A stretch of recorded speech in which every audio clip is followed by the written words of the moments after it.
Thank you, Kate. A beautiful night at BC Place. The roof is open. In fact, weather-wise, it has been a spectacular month of September. A September to remember, except for the home team. There is one thing missing, their quarterback named Nathan Rourke. It is also National Truth and Reconciliation Night across this country. We'll see plenty of orange shirts, not just from the players. And it's so important on a day that is so important to our entire nation that we continue to be empathetic and move towards educating ourselves towards reconciliation. So important for so many reasons. Also an important night for both of these two teams. Two teams right now in opposite directions in the standings, Glenn Suter. But, you know, when you look at some of these players at the top of the receiving charts, Jalen Acklin and Dominic Rhymes, a lot to get excited about. Yeah, number 2 and number 3 after Dalton Schoen just passed him tonight, just before this game. But Jalen Acklin coming into this week, number 1 in the CFL receiving yards. There's number 2, two top receivers in the Canadian Football League on the marquee tonight. We'll watch them close do their thing in their offices. Rick Campbell 3-0 against his former team. He is not thrilled with the way his offense is playing right now. He still has high goals for this team regardless of who's behind center. Paul LaPolice 2-2 in his last 4, but the number that's more concerning, 6-21 in his time with Ottawa. The seat isn't warm right now. It is very, very hot in the nation's capital. Well, both these two teams are playing a very important game tonight. Ottawa still mathematically has a chance, and BC fighting for home field in that semifinal. Stefan Flintoff with the kickoff. Taken by Jackson Bennett on the return. He gets to the right side, finds some room, brought down close to midfield. Good starting position for the Ottawa RedBlacks and Nick Arbuckle. Yeah, Nick Arbuckle gets a start for Ottawa. He is 2-5 on the season in his career. This is just start number 19 for Nick Arbuckle. He's 0-1 against the BC Lions in those starts, but great field position here to get this one underway. The 42-yard kick return by Bennett to open up this game. And again, Ottawa starts at midfield. Biggest thing for Nick Arbuckle, when he's talked about that, as he continues to build chemistry, is avoid the turnover. First play of the game, a handoff. This one to Devontae Williams. And here are your offensive starters for Ottawa, brought to you by Expedia. Yeah, former BC Lion back in BC Place, and Hunter Stewart playing that left guard spot. And in the receiving core, of course, Jalen Acklin. He drops down to number 2 behind Dalton Schoen. We'll see if he can overtake him again in this game and take the lead in receiving yards in the CFL. Gain of 2 brings up 2nd and 8. Passing situation for Arbuckle, drops back. Pressure is on, and Arbuckle is going to be sacked. That is Woody Barron with his first sack of the season.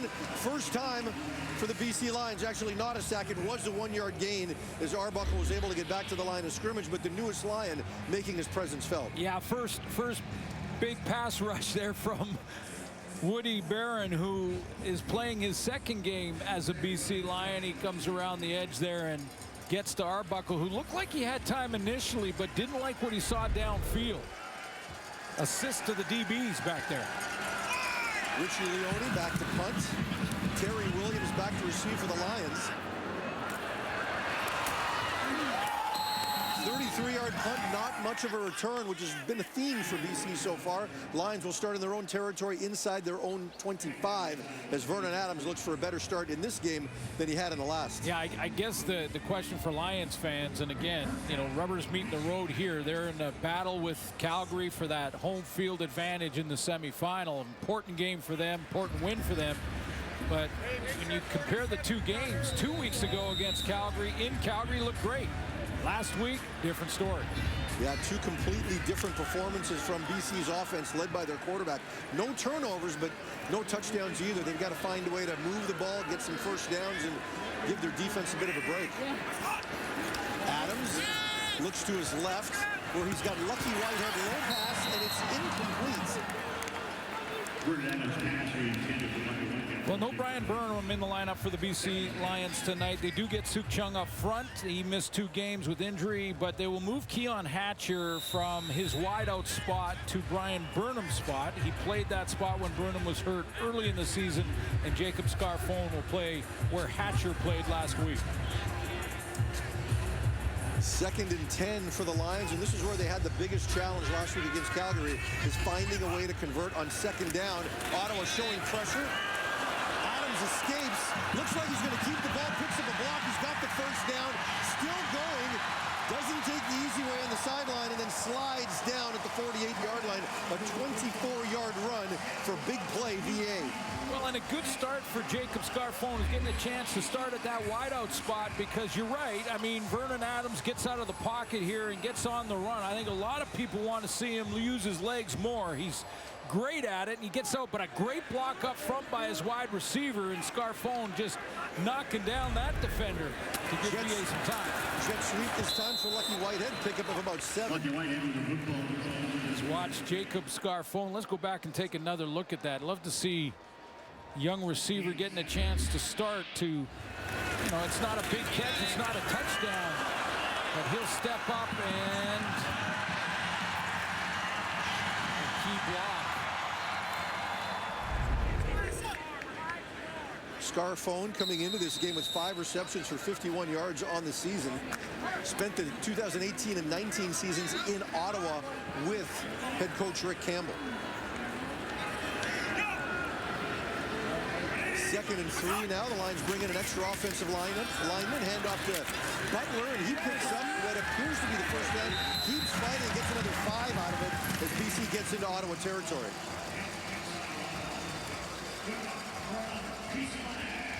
Well, not ever a bad idea to get James Butler involved early, get him and get that balance in the offense, and then a little RPO action, run pass option type of offense from Vernon Adams will play right into his wheelhouse.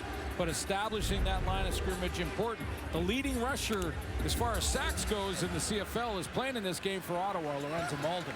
Yeah, 24 carries for Butler in the last 2 games. They seem to have made a greater commitment to him with Vernon Adams, a quarterback. The handoff again to Butler, not much room.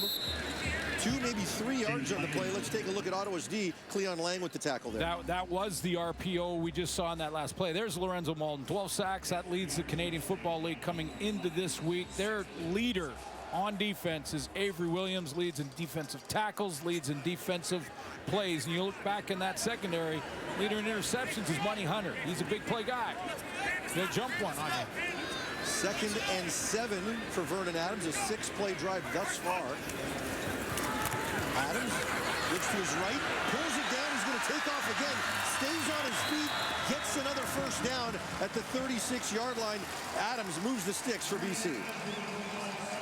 Yeah, and if he keeps running like this, he's going to force Ottawa into playing a little bit more man-to-man or dropping into zones and keeping all eyes on Adams. Early drives and early runs like this by Vernon Adams is going to change the defensive strategy possibly for Mike Benavides and the Ottawa RedBlacks. 7-yard gain. Damon Webb with the tackle on the play. Lions moving it well. This time it's Butler again. Finds a hole. Good gain on first down. Close to first down yardage as he keeps fighting. Close to 9 on the play. Yeah, you can see a little difference in intensity. I mean, the Lions coming out in this game, you go back to that game last week against Calgary, did not have this intensity. Jordan Maximic must have been a real good week of practice. They've been saying it has been, but understanding Vernon Adams a little bit better, getting him more involved. We see a couple of RPO plays, James Butler, and just a good level of intensity right now. A little more creativity in the run game with the amount they've been pulling linemen and some misdirection there as well. Now we've got the edge here for Antonio Pipkin.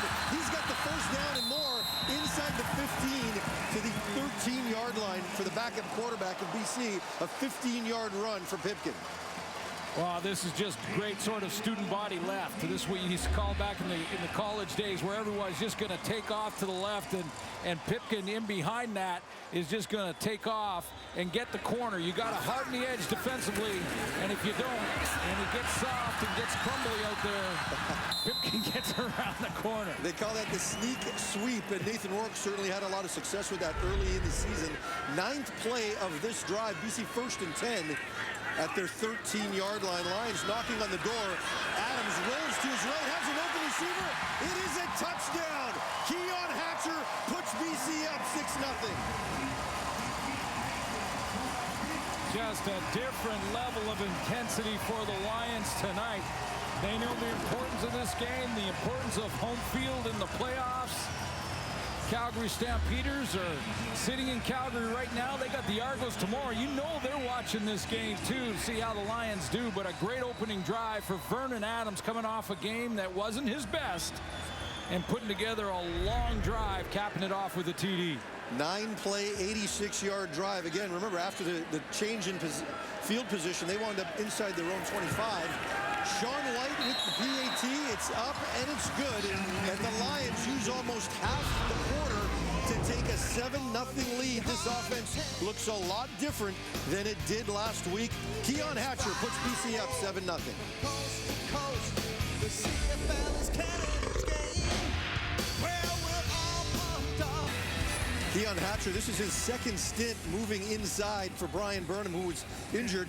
Looks pretty comfortable in there. Yeah, well, against Ottawa, he was in there for Burnham as well. Had 166 yards that day. 7 targets, 7 catches in Ottawa. Flintoff with the kickoff. This one is taken by Dedman at his own 15-yard line. Takes off to his left. He's got a crease before being brought down by Kevin Francis outside the 40-yard line. Keon Hatcher puts BC up 7-0. Ottawa tries to respond when we come back.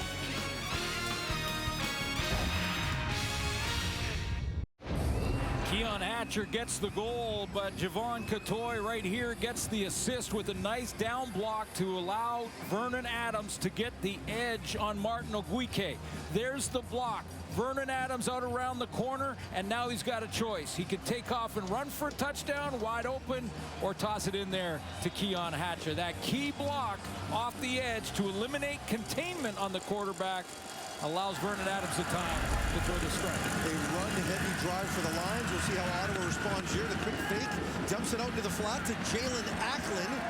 Short gain on the play. Marcus Sales with the tackle. Sione Tehema is back in at defensive end for the BC Lions. He's got 7 sacks on the season. Look for big things from him. Go back to that linebacking core. Jordan Williams back at it. Sophomore season for him. 69 defensive plays, leads their team. The straw that stirs the drink, though, is Luchez Purifoy. Plays everywhere on defense and makes plays wherever he lines up. It's because he's got that doll on the sideline. Pennywise, 2nd and 5. That one's complete right around first down yardage. I think they've got it.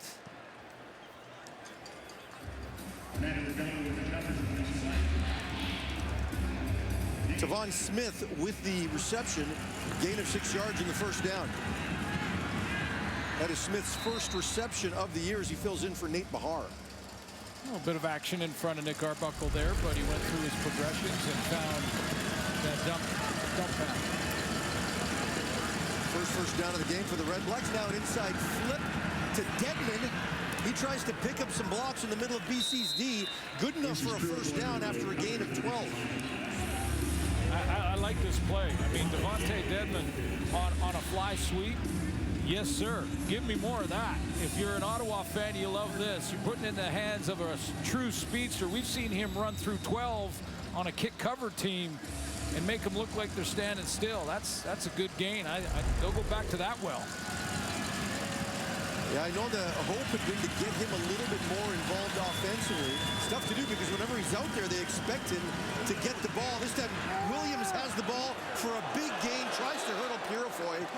Nothing doing but 19 yards. Very productive gain on first down. Yeah, with Purifoy back at the safety spot, yeah, if he's making the tackle on a run play like this, then just off the offensive left side of the formation, they'll cut back here and then bouncing around. You get to Purifoy, you're in the secondary. It's a nice gain in the first down.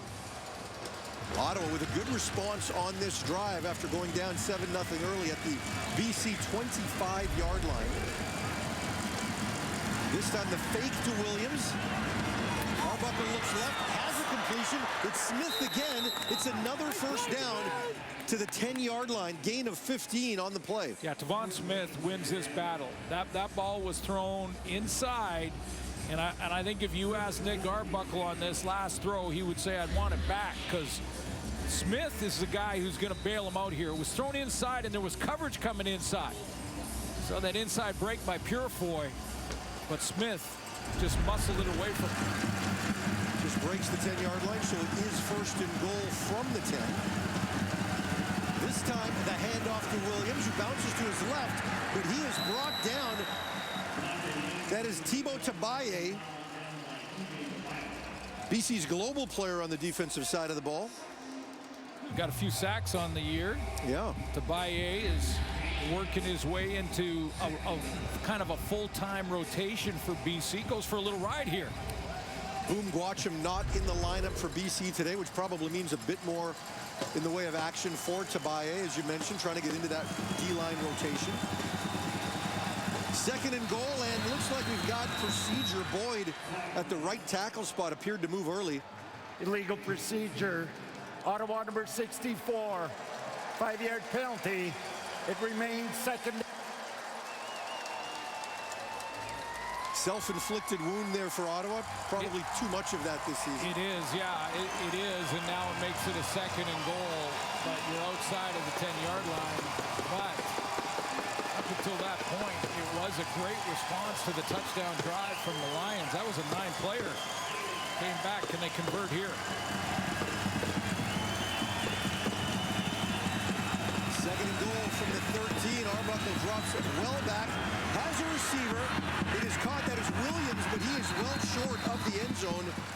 And decision time for Paul Lapalisse, who didn't waste much time making a decision to send out the field goal unit. Yeah, you got to take the points. And again, I know this sounds like conservative, and you're a 3-win team, and you're fighting to stay in the fight for the playoffs and possibility of that third spot in the East, but you got to take the points this early in the game. And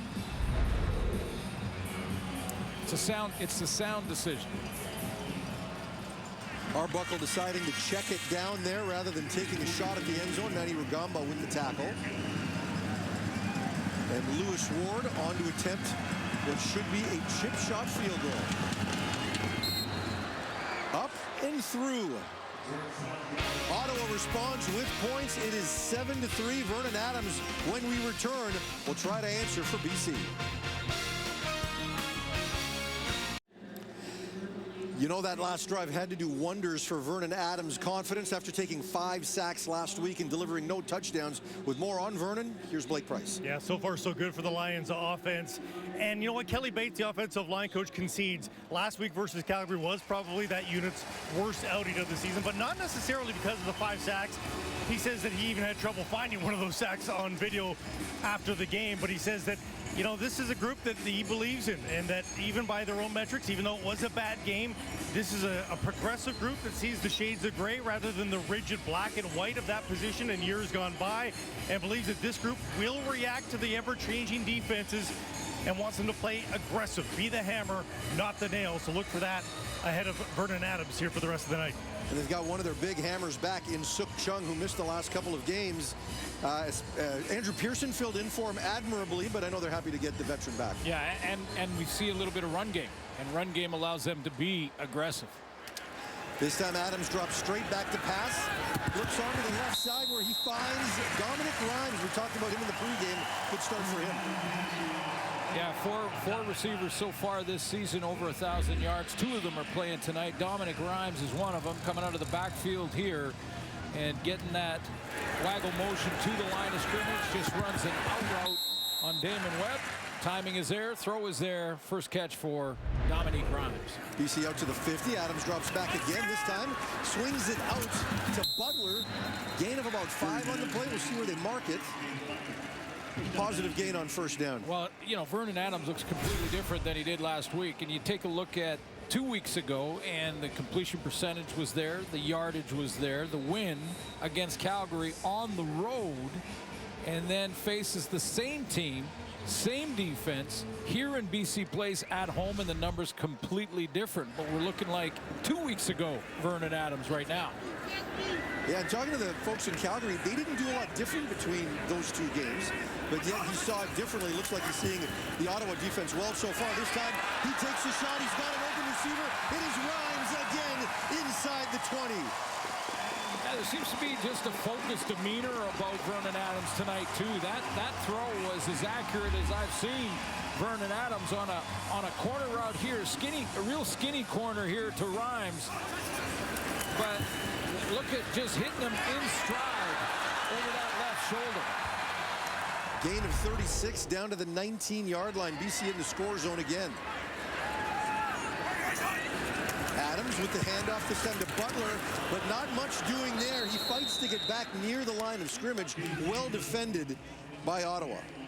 It was, and Lorenzo Malden steps up. I mean, he's a run stopper too. Talked to Mike Benavides about Malden and that he's really emerged. I mean, that was a run blitz. Sent some linebackers too, canceled the gaps. Malden was in the gap they were trying to run in.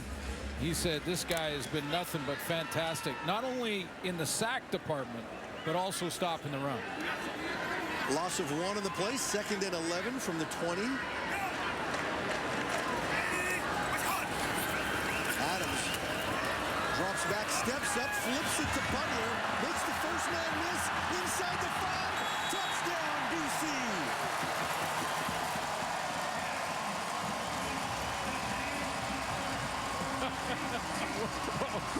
Is that a West Coast thing? What was that? Well, Ottawa is the player named Salmon, but that kind of looked a little bit like salmon going upstream there. There's a nice spring salmon run right out front of Stanley Park right now. And that looked like a little bit of the salmon on the run. Nice little stick a fork in it catch from James Butler, and then he just would not be denied. Yeah, that'll hurt for Ottawa. 2nd and 11 after a good defensive play on first down. To give up a touchdown there, you had an opportunity to tackle him. Sean White on for the PAT. It is up. It is good. It is 14-0 for BC. James Butler, 30 touches in the last 2 games. Makes this one count. One-handed and all, the Lions back on the scoreboard.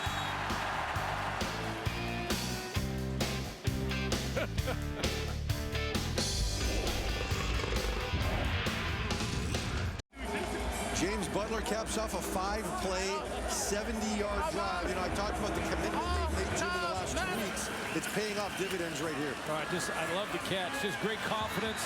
I know it's just a little drop pass over the top there, but one hands and then just would not be denied to the end zone. And 2 drives, 2 possessions for Vernon Adams in the BC offense, and 2 majors. I was just trying to stay up. Stefan Flintoff to kick it back to Ottawa. Jackson Bennett picks it up on the bounce. We've got 2 good returns in the first 2. Can't free himself for more here. He gets to about the 32-yard line where Ottawa takes over. They responded last time. Let's see what they can do here. Arbuckle back into the game. We saw Caleb Evans warming up there on the sideline. Yeah, we did see that. It was interesting. Caleb Evans warming up a little bit. I don't know if we'll see a little bit of Caleb Evans or if he's just trying to stay loose, but that was a good response from Nick Arbuckle until the penalty problem in the red zone.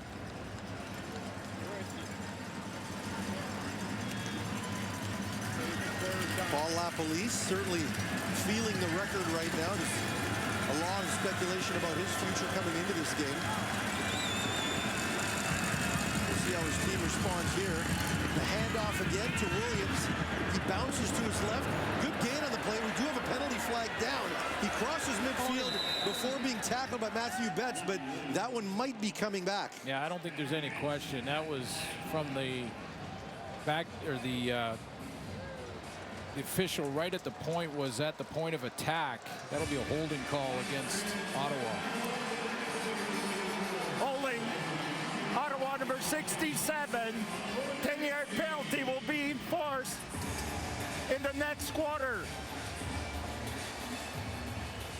That's the end of the first quarter. BC 14-3 over Ottawa. The Lions offense looking very, very good. Lots at stake for both of these teams. Let's see how Ottawa responds when we come back here to BC Place.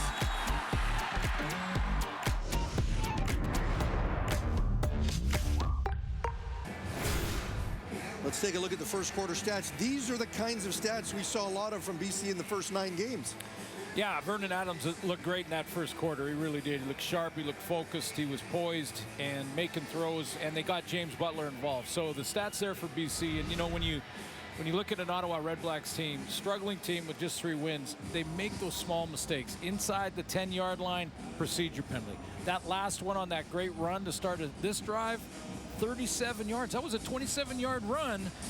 Add on the 10-yard penalty for holding on Hunter Stewart, and it's 37 yards net taken off the board. And you know, struggling teams make those mistakes.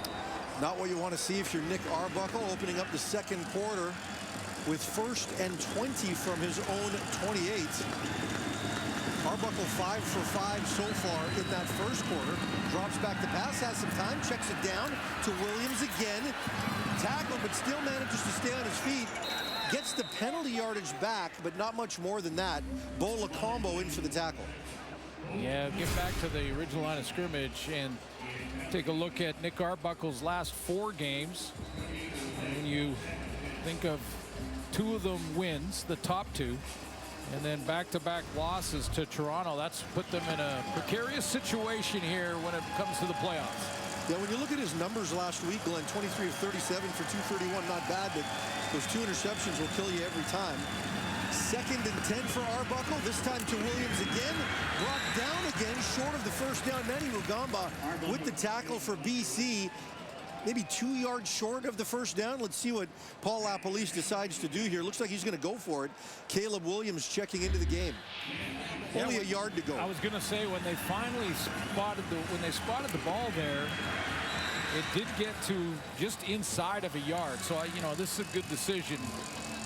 Paul LaPolice deciding to just leave his offense out there. Evans empties out the backfield. Surges ahead, should have enough for the first down. Caleb Evans. And if you're just catching up on Canadian football, the starting quarterback Jeremiah Masoli for the Ottawa RedBlacks hurt in week 4 against Saskatchewan, and boy, they early on these RedBlacks pushed Winnipeg in their first 2 games right to the limit. I mean, there's Jeremiah here just trying to support his teammates and the starter out there in Nick Arbuckle. 1st and 10. Ottawa manages to overcome that penalty to begin the drive. This time, another inside flip to Devontae Dedman. Picks up a block, gets across the 50 into BC territory, picks up a first down. You know, and you think about some of these close games that Ottawa has been in, fine line between winning and losing. There's the first 2 against the best team in the league in the Winnipeg Blue Bombers. And congratulations to them again tonight with another win over Saskatchewan, but had them at 1 possession, couldn't finish that. Some real heartbreaking losses for Paul LaPolice and these RedBlacks. Yeah, 5 one-score losses in the first 7 weeks of the season, and you lose your quarterback. Tough to recover. Williams with the handoff, has a crease. Good gain on first down, 7 yards on the play, gets near BC's 40. 5 starts in a row for Devontae Williams, and boy, I like the way he's running tonight, whether he's catching those little check down throws or just out of the backfield. Take that 27-yarder holding penalty out of it, and his numbers look pretty good already in this one. Keep feeding the rock to Devontae Williams if you're Ottawa. 7th play of this drive coming up. This time they go to Williams again. He bounces to his left, finds some room, picks up a first down. When you look at BC's defense, Glenn, they're up there near the top of the league in terms of overall rushing yards allowed, but they don't see a lot of attempts because generally they've been playing from in front. In terms of yards per carry allowed, they're actually last in the league. Yeah, you know, well, that's an area where, you know, this team is going to be better with their linebacker rotation on that. Ryan Phillips is going to get them dialed in when it comes to stopping the run. Jordan Williams with the tackle in the last play. This time they give again. This time he runs into a bit of a wall. Not much doing there. Gain of 1, maybe a little bit more. Because he'll be the first to tell you, Ryan Phillips, their DC, is that last week against Calgary, Kadeem Carey, Peyton Logan both combined for over 100 yards rushing, and a big run by Logan late in that game to kind of seal the deal, and that's something that they've got to shore up for sure. Good discussion this week with Coach Phillips, whose mother is supposed to attend today. She's his biggest critic. Arbuckle drops back to pass on 2nd and 8. This time Williams can hang on to it. Coverage was right there. His first incompletion of the night for Nick Arbuckle. But field goal range to now on 3rd and 9. You go out and see you can add to close the gap a little bit more. The question now for Ottawa, can they get a stop? I mean, Vernon Adams has looked great. All right, Lewis Ward on to attempt a 44-yard field goal attempt. Leone to hold. Terry Williams deep just in case it doesn't go through. Ward's kick is wide right. Williams with the return makes one man miss. Brought down at about the 8-yard line. And the Lions managed to hold serve and stop Ottawa from scoring on this one. Lucky Whitehead and the Lions offense will try to score and make it 3 for 3 when we come back.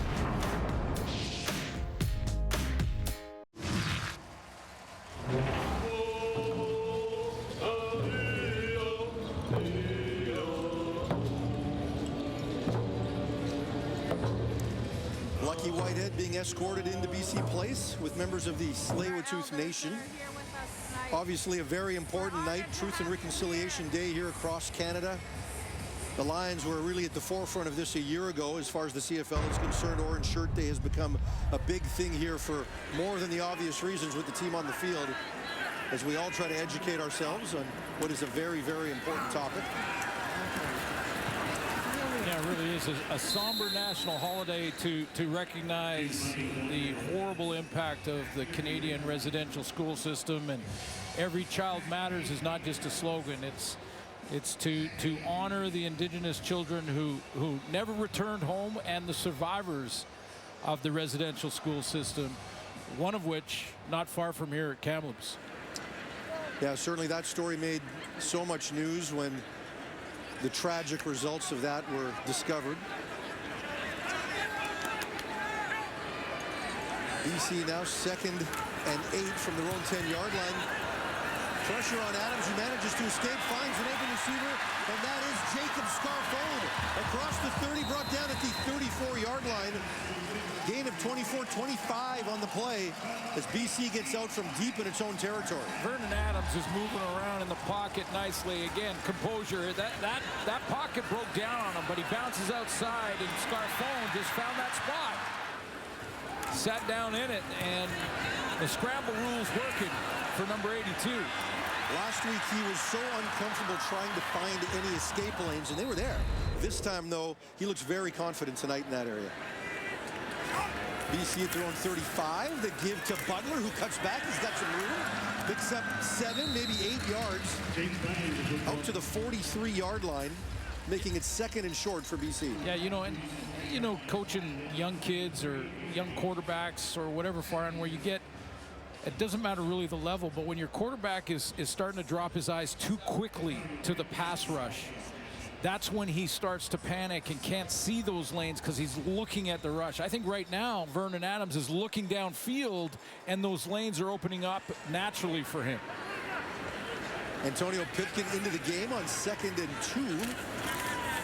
Whitehead in motion, but he surges ahead. Pipkin should have the first down as he crosses the 45-yard line. But, the guy got the nickname for a reason.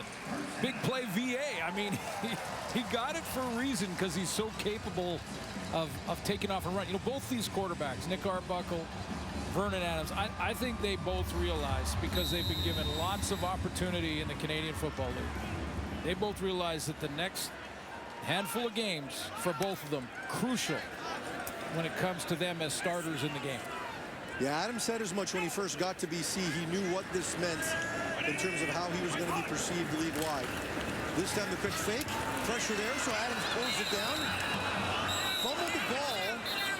There was a whistle. I don't know if he was down by Vernon contact. Adams keeps the football. They're saying he was down and that it's second down. Take another look and you'll hear the whistle. Yeah, his knee was on the ground.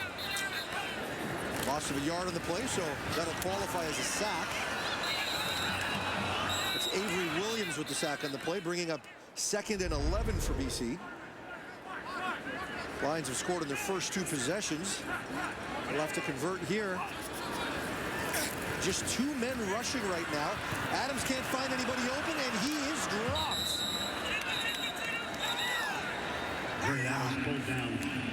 That is Lorenzo Malden adding to his league-leading sack total. Well, you know, it's weird because sometimes we'll count this. First of all, it is 2 men. One guy will spy Vernon Adams. In other words, he's going to stay at the line of scrimmage, and if Vernon Adams takes off and runs, he's going to try to track him down. So it ends up being 2 men, but those 2 men are going one-on-one. You know? Flintov into punt for the first time tonight. Dedman takes it at his own 20-yard line. Francis there with the tackle and drops him. Short gain for Devontae Dedman. Lorenzo Malden making his presence felt, his 13th sack of the season.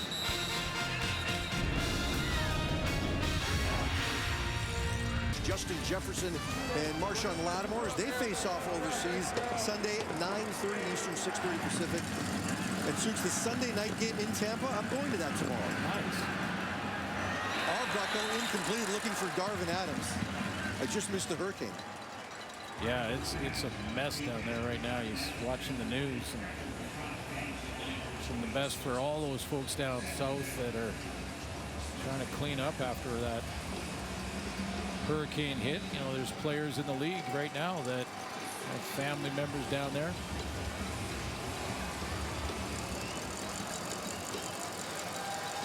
After that incompletion, Ottawa 2nd and 10.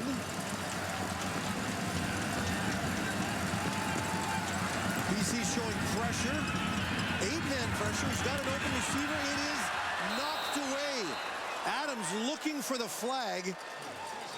Doesn't get it. Jalen Edwards-Cooper with the coverage. Let's see if Paul Lapalisse decides to challenge this.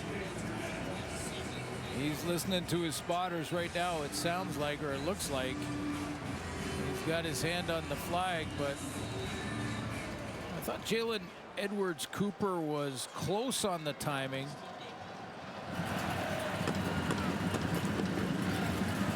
Lapo's attempted 10 challenges so far this season.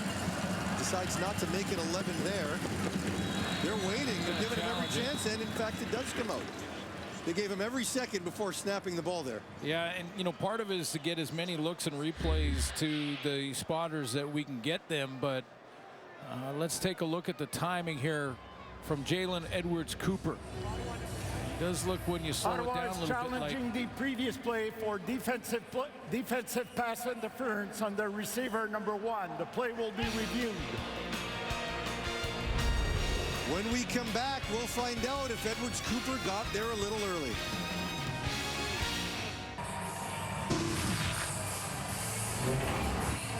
Let's take a look and see if Edwards-Cooper got there early, Glenn. well, it's a split second early, and you can see it in slow motion, but when you watch it in real time, fast motion here, that's not how you say it, but if you watch it live like that, it was close enough. I'm not sure there's enough.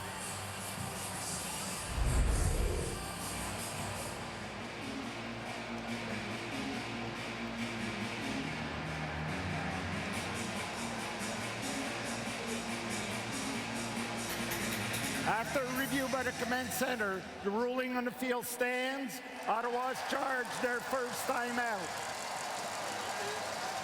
Lapo drops to 5 for 11. I got to admit, I thought he was there early, but you know, I've always said that if you have to slow a play down that much, is it clear and obvious? And again, that's what they have to see, enough evidence, and when you watch it in normal speed, it was bang bang and not enough to overturn. Paul Lapalisse doesn't agree, has to give away the red flag, knows he's not going to need that anymore. And Richie Leone on to punt. Terry Williams right now is still Ottawa's leader in combined yards this season, even after being traded to BC once Devontae Dedmon got there. You know, he would love to have a big return.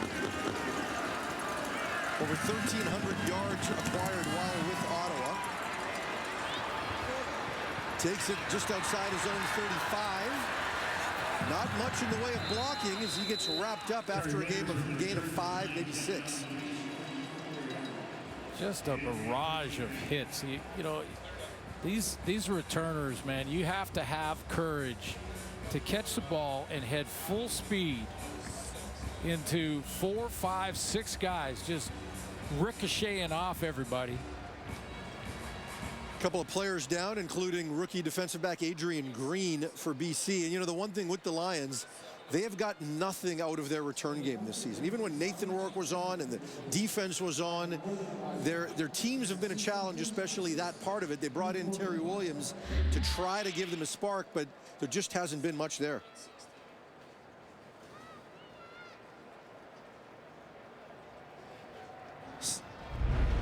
Some friendly fire on that play. Let's send it back to the sidelines. Here's Blake Price. Well, guys, he's an Ontario boy, but Mike Benavidez does still hold a special place in his heart for the BC Lions. After almost a dozen years on the Lions coaching staff, his lone head coaching gig in the CFL is here. Calls it a special place, still has a residence here, and only wishes his RedBlacks team was in a better position than they are currently. But he was quick to point out that while with the Stampeders in 2001, that team was able to win its final 5 in order to finish at 8-10 to qualify for the playoffs, and then went on to beat Milt Stiegel's star-studded Blue Bombers in the Grey Cup. So, guys, you just never know.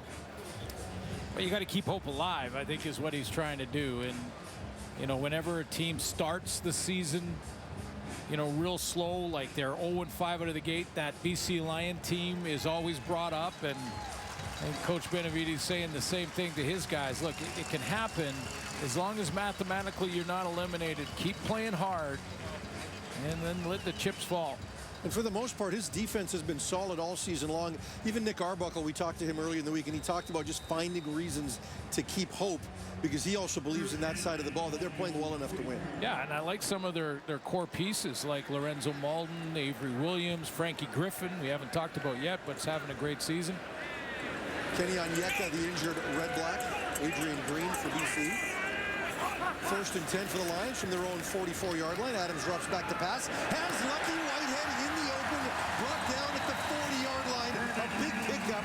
26 yards on 1st down for BC. Remember early in the 1st quarter when Blake told us about Kelly Bates' group, the O-line up front, and how they needed to protect Vernon Adams better. Watch this protection up front for those 5 guys up there in the O-line.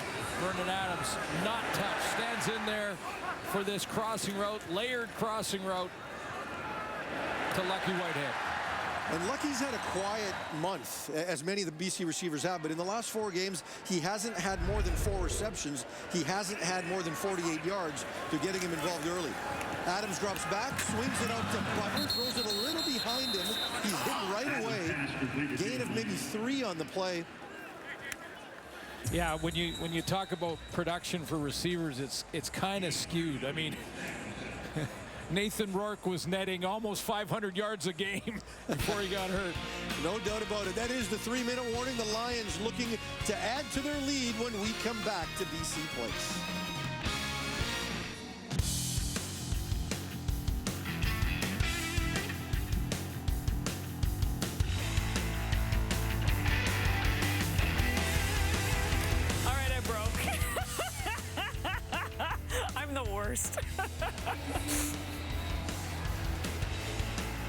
I'm not sure what's going on back there. That had to be some kind of a staring contest. It's always something when Kate's in charge. When I run the panel, it tends to go, you know, it's a little more boring, I guess, is probably the best way to describe it. Adams drops back to pass on 2nd and 7. He's got some room to escape the pocket. Looks deep. Rhymes. Will he catch it? He does inside the 5. Vernon Adams is trying to get the next snap as quickly as possible so there could be no challenge here. They don't have a challenge left anyway, because Paul LaPolice lost it, but Vernon Adams is making sure. He just is confident, steps up, climbs the pocket there and on the run. BC brings in an extra offensive lineman here as they got the ball first and goal from their 2-yard line. But Adams is in. It's not Pipkin in the short yardage crew quite yet. And Adams stays in the shotgun with Lucky Whitehead out to the right. This time the handoff to Butler gets stacked up right away. No gain on the play for the Lions.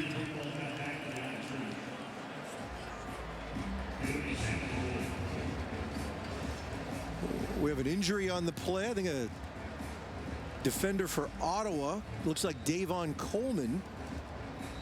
Yeah, Coach Benavides saying he was really happy with Cleon Lang and Davon Coleman rotating with Trey Hornbuckle, and that the interior of their D-line was solid. That's one of the reasons that Lorenzo Malden's had the season he's had as well, because he can work on those one-on-ones with the tackles in the league and not get double teamed or chipped. So they stuffed that up in the middle real good.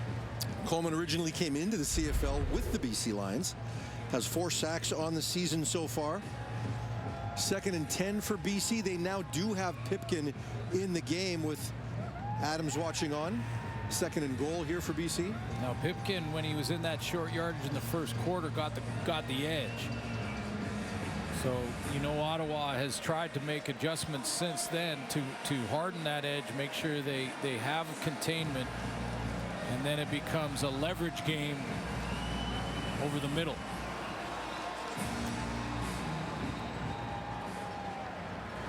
Big play for both teams right here. If the Lions can go up 3 scores. Pipkin stays in the shotgun, but then comes under center. This time he tries to sweep to the right. Has a crease, and he's in. BC with their 3rd touchdown of the game.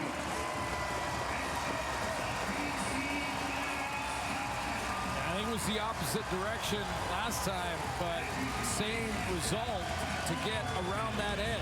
And Jordan Maximic has seen something through breaking down the film on these short yardage plays to get out and around the corner. Just that looks like right now Ottawa is leaving DBs out there and not widening their splits to try and stop that wide run on short yardage. BC actually had their extra offensive lineman to the left, but decided to sweep him to the right there behind Lucky Whitehead. Sean White now on to attempt the PAT. Kick is up, and it's good. The Lions with a late touchdown here in the first half. 2:15 remaining. BC now up 21-3, and the biggest challenge right now for Ottawa might be confidence. No question. Your self-doubt creeps in when you're down again, as Ottawa is. Let's go back to the throw. I love the composure here from Vernon Adams, stepping up, climbing the pocket like he does. On eyes up. Remember we talked about his eyes last week going to the pass rush so quickly, and then he got flustered and got in trouble. But here his eyes are up. He spots Dominic Rhymes down the rail, and Rhymes makes a nice catch, steps out of bounds, and that leads to this. Antonio Pipkin around the edge. Lions with touchdowns on 3 of their 4 drives here in the first half. And on that drive, you saw a scramble, throw to the right to Scarfone, scramble, throw to the left there. This is the best of Vernon Adams. This is what it looks like when he's dialed in. Flintoff this time kicks to Deadman.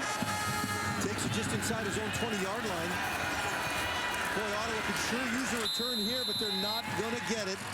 Manny Rugamba with the tackle. Now, you're right when you say that about him being on and the way he's playing tonight. Now, I know there's a ton of people across the country saying he's playing against a different team. Last week he played against the Calgary Stampeders. Different team. This week it's the Ottawa RedBlacks and their defense, but at the same time, you're right. I mean, his poise and composure tonight and sense of urgency. There's a real jump in his step. He's avoiding the rush very well, buying himself some extra time. And he's had a lot of success against Ottawa, 4-1 against the RedBlacks in his career. Tied for most wins he's had against any opponent. Short gain on the play to Jalen Acklin there as Ottawa tries to respond before the first half comes to a close. That is weird. That is quite weird that sometimes you just get in a groove against a certain team. And then there's teams where you kind of always struggle and you can't figure out why, but he likes to play against Ottawa. Well, he does. And, you know, the other team he's had 4 wins against was the Calgary Stampeders, and they turned the tables on them in the second end of the back-to-back. That was a big win for Calgary for a lot of reasons here in Vancouver last week. They're in basically a dead heat for a home field playoff game. Looks like Winnipeg will lock up first, but that fight for home field and second place is alive and well. Seems to be a little confusion in the BC defense with their substitutions. A lot of hands in the air wondering what's going on there after the injury leading to a sub. Arbuckle looks to pass, pressured, and it falls incomplete. BC suggesting it was his arm was hit and that it was a fumble, but the referees aren't having it. That is the third straight 2-and-out for Ottawa. Third 2-and-out in the game. Yeah, did Nick Arbuckle change his mind in mid-throw here? Or was his arm hit? It looked, that ball just kind of, it looked like he changed his mind. Either way, his arm was coming forward, so yeah, you're not going to call that. Yeah, but a lot of time left for BC here with 1:41 to go in the first half. Terry Williams at his own 25-yard line. Richie Leone on the punt. Nice punt by Leone. Pins Williams near his sideline. A 53-yard kick, but he's got some room here. Breaks a few tackles, but out comes the laundry, and that one's going back. Rick Campbell, of course, the former head coach of the Ottawa RedBlacks, down 9-4 is the leader of the BC Lions. And there is that fight for second and home field. The Stamps will play Toronto illegal block tomorrow. BC number 44, 10-yard penalty, first down. Yeah. BC's magic number essentially 4. Any combination of 4 BC wins or Calgary losses, and they wind up taking second in the West and get to host the first playoff game since John Jennings and the BC Lions hosted Mike O'Shea and the Winnipeg Blue Bombers back in 2016. Well, and they have the season series against Calgary. They've got the 2 games to 1. But again, that was an important win for the Stamps to come in here at BC Place and beat a very good BC Lion team.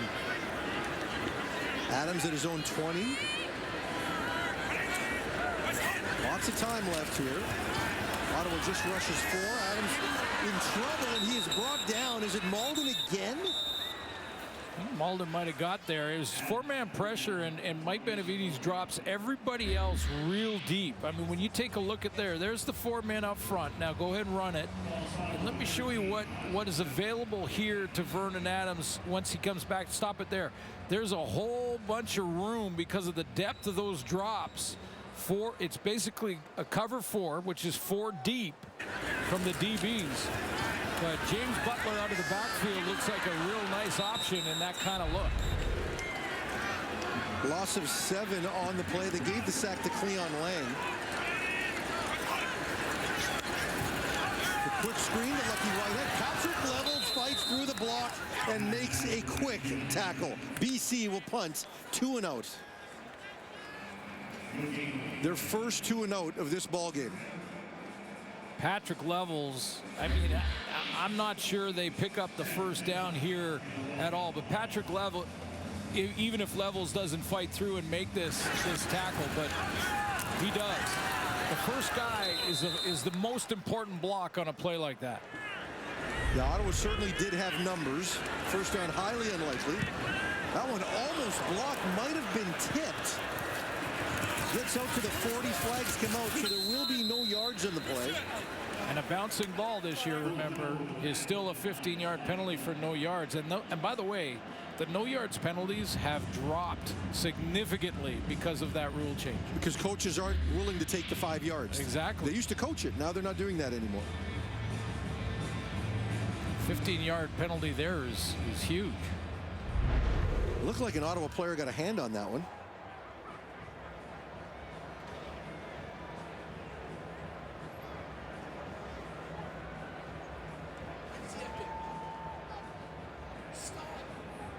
Let's see what Andre Proulx has to say. There is no yards on BC. It's going to be a 5-yard penalty since the ball was deflected Okay, it was behind the line of scrimmage. 5-yard penalty, first down Ottawa. Yeah, if the ball is tipped, then it becomes that 5-yarder. But at any time the ball bounces after a clean kick or is caught in the air in the no yards is 15 this year. And that hand there made it a 5-yard penalty. That's Brandon Galanders coming off the edge. Jordan Williams unable to contain it. Looks like he's got another penalty on the play. Nathan Cherry may have crossed early for BC. Cherry's had a very good rookie season for the Lions. Well, great training camp. You know, I remember the guys saying coming out of camp, and you were there, saying just tough for the starters even to be blocking him. U of S product, and then you put Matthew Betts and David Menard in the rotation of the Defensive Canadian offside. D-lineman. This will be a 5-yard penalty. It remains first down. He started the last 2 games because of the ratio change. Well, you're looking at 14 sacks between the 3 of them. 7 from Betts. First and 5 now. Arbuckle drops back the pass, has an open receiver. That's Justin Hardy fighting his way down to about the 12-yard line. Marcus Sales eventually makes the tackle. Yeah, he missed a ton of games. I mean, missed basically the entire season. Real excited to get Justin Hardy back. Gain of 19 on the play, and could the Ottawa RedBlacks sure use a touchdown right now? Arbuckle, lots of time. Now the pocket's closing on him. Holding penalty, or a flag comes out. We assume it's holding Nathan Cherry with the pressure on the play. I think Nick Arbuckle wanted the out to the short side of the field. It looked like it was covered initially and then opened up. By then, the pocket had collapsed on him. Had a lot of time initially. Holding Ottawa number 57. 10-yard penalty. We're going to repeat first down. You talked about it earlier, Suits. Penalty in key scoring situations. We saw the 5-yard procedure earlier. 57 off the edge, Azuji. Here's the out he wanted to Hardy. See how it does open up eventually, but by then the rush had got home. First and 20 now. Ball backed up to the 23, maybe the 22-yard line.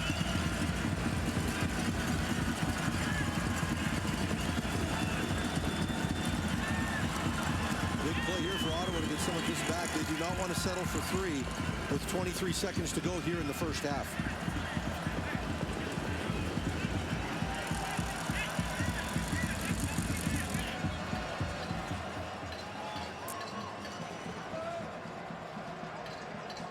Trying to figure out what's going on here as Andre Proulx goes to visit with Rick Campbell.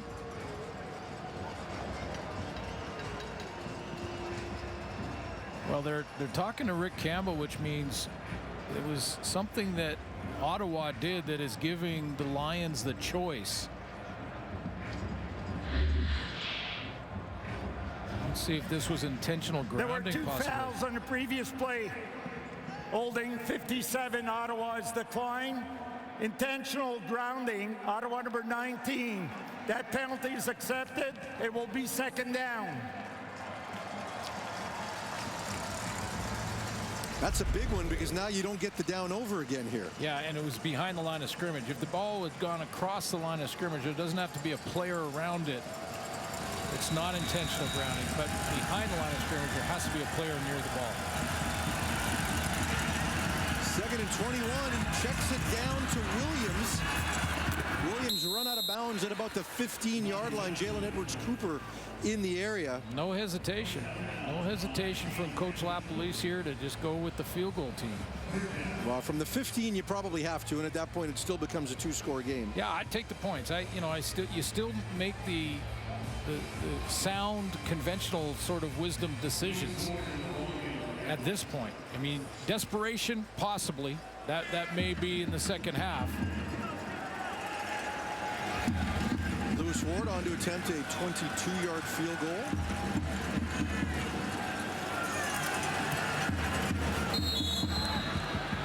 That one goes through easily. Ottawa chips into the lead, again making it a 2-score game with 12 seconds to go in the first half. But if you're the Lions from that point, given where the starting field position was, given you had the punt deflected, that's probably a win. Oh yeah, absolutely, absolutely. And a comfortable lead going in at halftime. Probably kneel down here a couple times or run the ball. A real safe play, and I'm sure that's the instruction from Rick Campbell to Vernon Adams.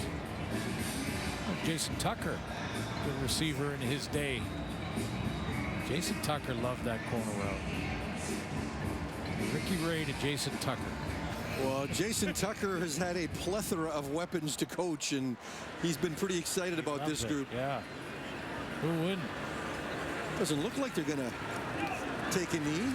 Will they hand it off to Butler? No, they're going to take another shot here. Adams looks around, has a receiver. It is Hatcher who makes the catch at the 35-yard line.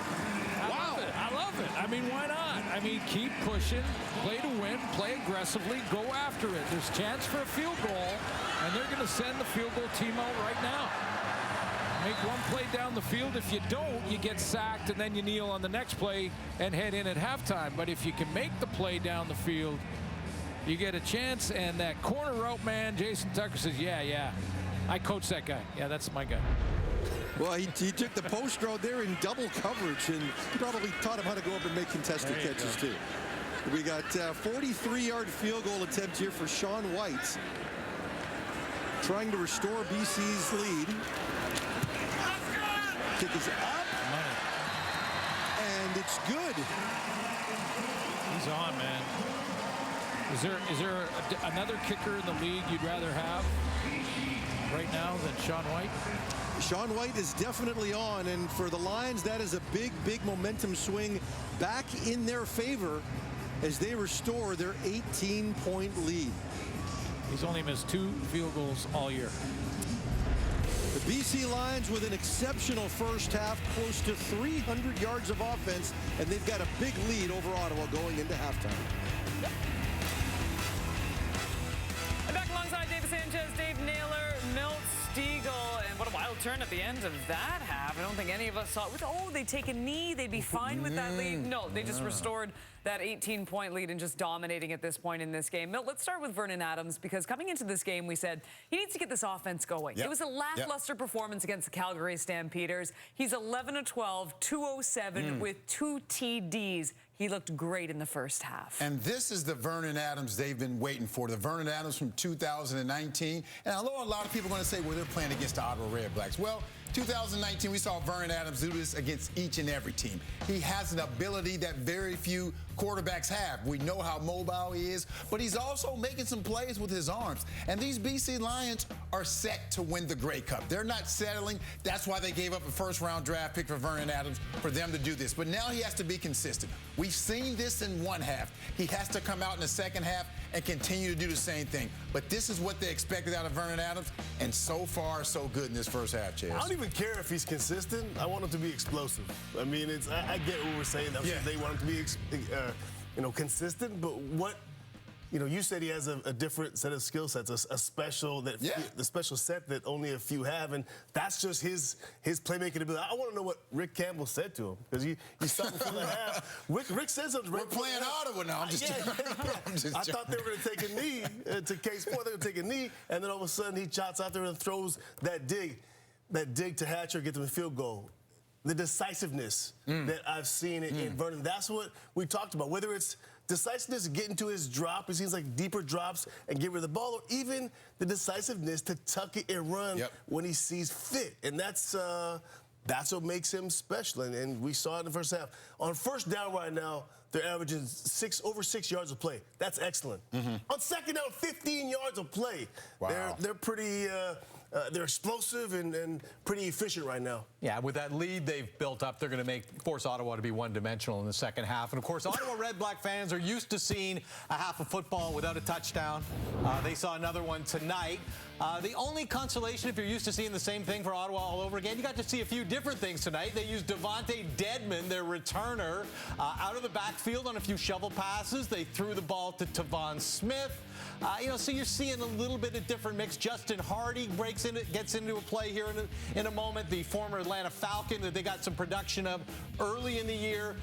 New personalities, but really same result. And you see that when BC cranked up the pass rush here, Nick Arbuckle doesn't have the time to throw. It's a hurried pass. You see a bunch of 2-and-outs there midway through the second quarter. Right. And BC, kind of takes the game away. And I think the trouble thing for Ottawa is they got pretty good production out of Devontae Williams in the first half. They're running back, throwing the ball to him a little bit, but they're going to be forced to push the ball down the field here in the second half with the score the way it is. Well, and I won't ask the question, too. Is this the last half of football we see as Paul Lapalisse being the head coach? It's more we don't have enough time to answer it. I didn't really need a response because now I'm going to go to these highlights, so you don't have to answer the question per se. I get it. Hey, we got highlights coming up next.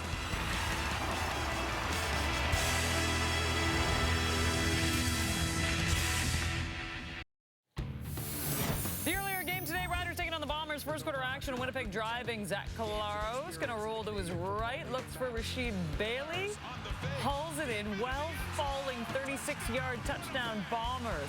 Looking to sweep the season series against their rivals. Second quarter we go, Riders ball down by 10. Cody Fajardo looks for Tevin Jones, but some confusion, and Jamal Parker going to pick it off. Fajardo 0-6 in his last 6 games against Winnipeg entering on Friday. He's never beat them. Jump over to the fourth, Riders get within 9, but Collaros sends one up for Dalton Schoen, who goes over the defender, jukes out 2 more on his way to the end zone. The rookie's CFL leading 11th touchdown catch of the season. It's a new Bombers rookie record. They take this one easily, 31-13. Your final, the Bombers lock in that home field advantage in the postseason. No surprise there.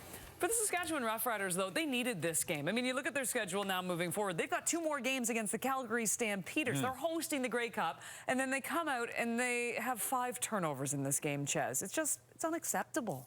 It is. On the other side, the Winnipeg Blue Bombers, impressive. True. And in inclement weather, what travels? A running game. Heavy football. Yeah, heavy football. A running That's game. what the Bombers played tonight. Some long johns. Yeah. and how about big body receivers inside breaking routes? And Dalton Schoen is that. That's what you see. I mean, it's a reality. We had Andy Fantuz around here earlier. That's a guy who's a big body who played in the slot, and if he got inside of you, especially in bad weather, that's a win for the offense. You got big body guys using that frame to shield you off, and then over 100 yards for Brady Oliveira. There's a word we don't use that often because we got to come up with ways to describe things, but I'm going to use a real simple word: better. The Winnipeg Blue Bombers are better than the Saskatchewan Roughriders. And you saw it today in the second half. That's why we pay the big bucks, Dave. When Saskatchewan started to get a little bit of life, right? And Winnipeg just said, oh, yeah, okay. Well, let's just put this away. And, Zach Collaros got the time to throw. He starts airing it out. And they just flipped the game on Saskatchewan that second half once it looked like they were coming back to life. There's some concern in Saskatchewan right now. They're on the verge of not making the playoffs. They sit a couple of games ahead of the team they're playing next week, who they're trying to cross over and take their spot from the Hamilton Tiger Cats. They lose that game because the rest of their schedule is so much tougher than Hamilton. Calgary to close. And then they're really panic mode. Yeah, because Hamilton's got Ottawa to close. And they Saskatchewan's got Calgary. Out of their last 10 games, they're 2-8. Yeah. There's some concerns there right now. There's some big concerns. Big-time concern. I wrote that word, by the way, better. That's just outstanding analysis. 24-6, meanwhile, for the BC Lions over the Ottawa RedBlacks. We got VA coming up right after this.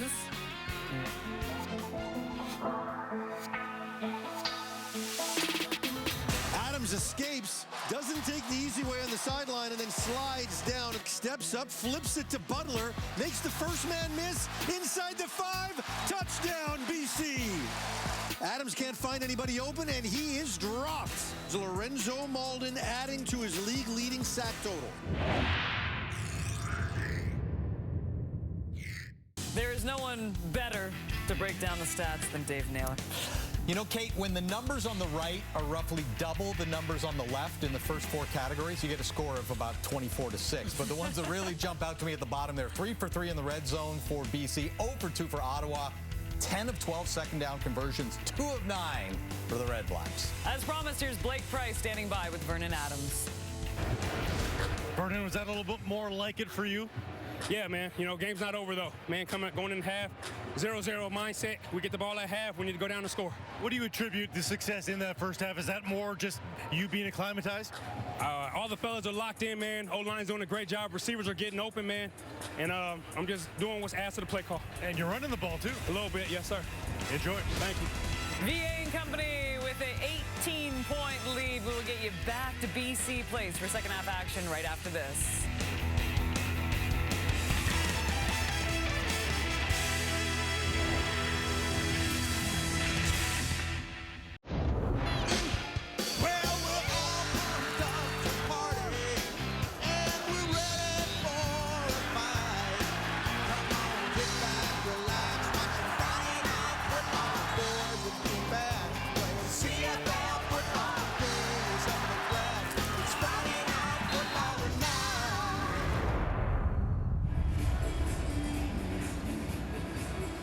Perfect night at BC Place and a pretty good performance by the home team as well. This is why they got Vernon Adams. Right now, let's send it down to Blake Price, who is standing by with Devontae Williams. Down rather large here at the half, but it didn't seem like the offense was that far away. Where are you guys? We just have to come together as a team and just play on, you know, execute on every facet of the game. Just play our game. That's it. What's the mood in the room like right now? We just have to come together. We got to come together. We can't bring nobody down. We have to pick everybody up and just keep moving forward. You treat this second half like the half that is the end of your season, the potential end? Well, we have to. Every game, we have to treat it like the playoffs right now because we have to win out just to get our opportunity. So, good luck the rest of the way. Thank you. Devontae Williams had some success early on, but you know, ultimately they're going to need to push the ball down the field a little bit if they want to get back into this game. And you know, he talked about it being must-win. Ottawa is not eliminated with a loss tonight, but they may as well be, given what would have to happen for them at that point to get in. And that look by Money Hunter really says it all. That's they've got a mountain to climb, but the one thing they got to do is get a stop, because get their defense can set the tone early in this second half, get some good field position for their offense. Now, can they do that against maybe the best half of football for Vernon Adams, certainly this season?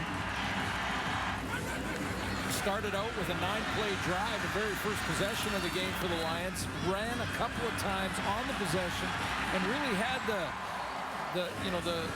back end certainly for the RedBlacks guessing as to whether or not he was going to take off and run or throw it down the field. There has been no moment of panic for Vernon in this game. Like you look at how he did in the last game. There were moments of that. Even when he took a sack, he didn't look panicked. No, exactly. Eyes down the field when he scrambles. Good awareness, good reads, good accuracy on the throws. I mean, again, I think it's been his best half this year. And even that one with 2 defenders on the play, he gave his receiver a chance. It wasn't a reckless, careless throw. He got rewarded, and it led to a last play field goal. You saw that focus on the interview with Blake when he said, that's just a half. It's 0-0 mindset. We're going back. We got to score. We get the ball back first. Ottawa won the toss and took the ball the first half, so the Lions will get the ball to start the second. If you're Mike Benavides, how do you adjust to what you've seen from Vernon in that half? Well, you got to keep him contained. First of all, he's really, done a nice job of getting outside and breaking down the defense that way. So I think, first of all, Coach Benavides got to contain him, keep him in the pocket, make him throw from deep down in that pocket, and then hope that his guys in the back end, like Money Hunter, that we just saw, Damon Webb's a good player. Abdul Kenna. I mean, those are guys that can make a play on the ball and turn field position in a hurry. Richie Leone here set to kick off with Terry Williams deep to receive for BC. Kicks it deep, a little bit short this time. Williams picks it up just inside his own 20, gets across the 30, runs into the back of some BC Lions players and gets to the 36-yard line where Vernon Adams and the BC Lions will take over. But yeah, when you're down a few scores now, you've got to start to think about trying to generate turnovers. So, we say it as if it's an easy thing to do. I mean, the Lions know it too, so they're going to be protecting the football. But what it means is hustle to the ball. 12 hats on whoever's holding it, and then make sure you're around it in case it pops out of there. Adams hasn't thrown an interception in his 3 games with BC thus far. Also hadn't thrown a touchdown until the first half of this game, where he's got 2. This time, the fake to Butler. Adams steps up, going deep. Lucky Whitehead is open. Lucky Whitehead has it at the Ottawa 20-yard line. Great start to the first half for the home team. Yeah, and only that Vernon Adams was so deep and kind of thrown off his back foot that Lucky Whitehead had to wait for it to come down to him, because, again, this is Whitehead just hitting the seam.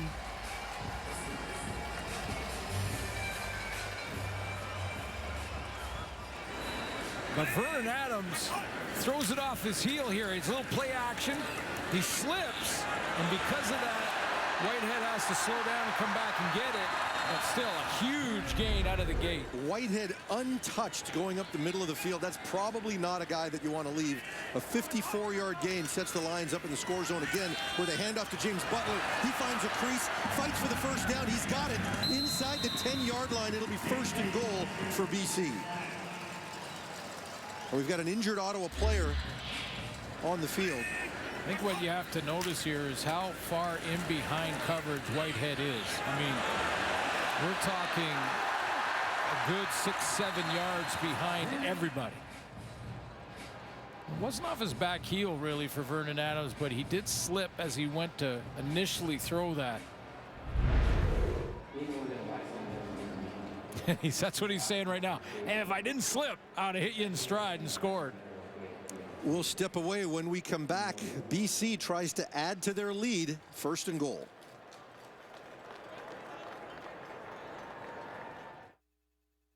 Frankie Griffin was the injured Ottawa RedBlack, and the reason for the injury was a big block by Kent Perkins, who's going to meet him in the hole. That right tackle that's going to pull to the run side to James Butler's side, and that collision right at the point of impact. You'll see a good low angle of it here with the big tackle just lowering his shoulder. Griffin, 6 foot, 200 pounds, got the worst of that one. Yeah, he's giving up 100 pounds on that block. BC first and goal. Butler has it, looks to bounce, gets inside the 5. Ottawa had it well defended, but Butler was able to extend and put the Lions in good field position. And Lucky Whitehead is slow to get up. Well, he looks like he's in some discomfort too. What happened here? He's down at the bottom corner of your screen. Now he gets rolled under. Yeah, that's Salmon at the end of that play, right in behind. Those are dangerous plays when you don't expect him coming. And the Lions speedster, who's had a big-time game, this is not what you want. You finally get your offense going. You've already lost Brian Burnham. To lose Lucky Whitehead, that would be tough. Yeah, I know that's... Yeah, that just... Yeah, that doesn't look good. No.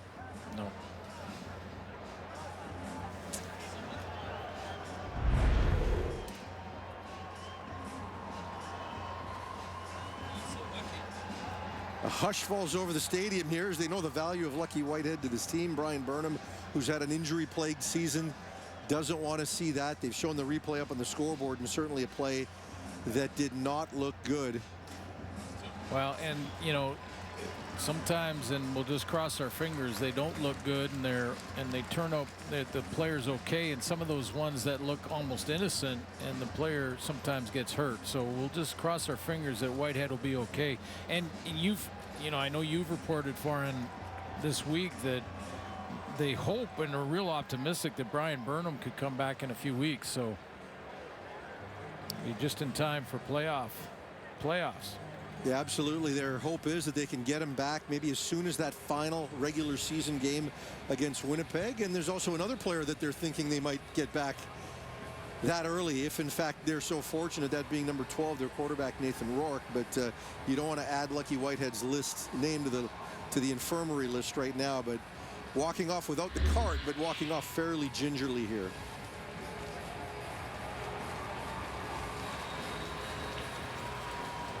Yeah, the way the toe goes in the ground and just the way the knee bends after landing.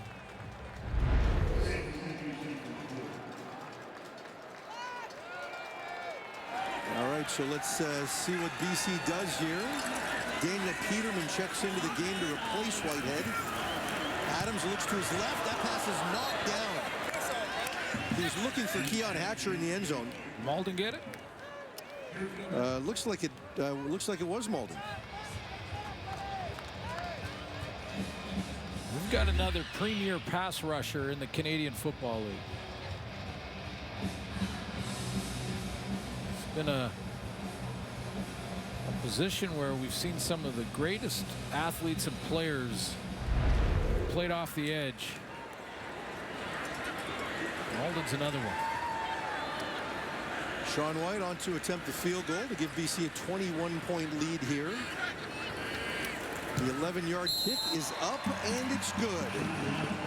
Sean White continues to remain perfect on the night as BC extends its lead once again, but the big concern, Lucky Whitehead modeling, meanwhile, with a big play for Ottawa's defense.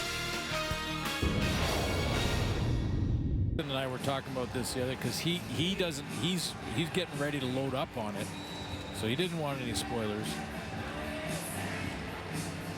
Did you watch Game of Thrones? I don't think I watched a single episode. I am so out of pre-culture or pop culture. I think the most recent series I watched regularly was Seinfeld. Oh, hey, I'm in there. It's a show about nothing. There you go. Meanwhile, the fake Arbuckle rolls, and he has Justin Hardy. A perfect throw by Nick Arbuckle for a big gain to BC's 35-yard line. Yeah, it's not something that we are used to seeing, really. When you see Arbuckle, he's usually in the pocket, but this is a great throw. I mean, get him out and around the corner, and again, it catches the BC defense off guard. They're not used to him throwing on the run from outside, so real accurate throw to Hardy. Much needed jolt of energy for the Ottawa RedBlacks here as their first possession of this half. They try to answer that last score for BC. This time another fake to Williams, inside to Hardy again. He dives, makes the catch, rolls for a first down inside the 25. Yeah, clearly an adjustment here. So Paul LaPolice goes in at halftime, says, okay, how are we going to get our offense going here? We got to get our quarterback and change his launch point.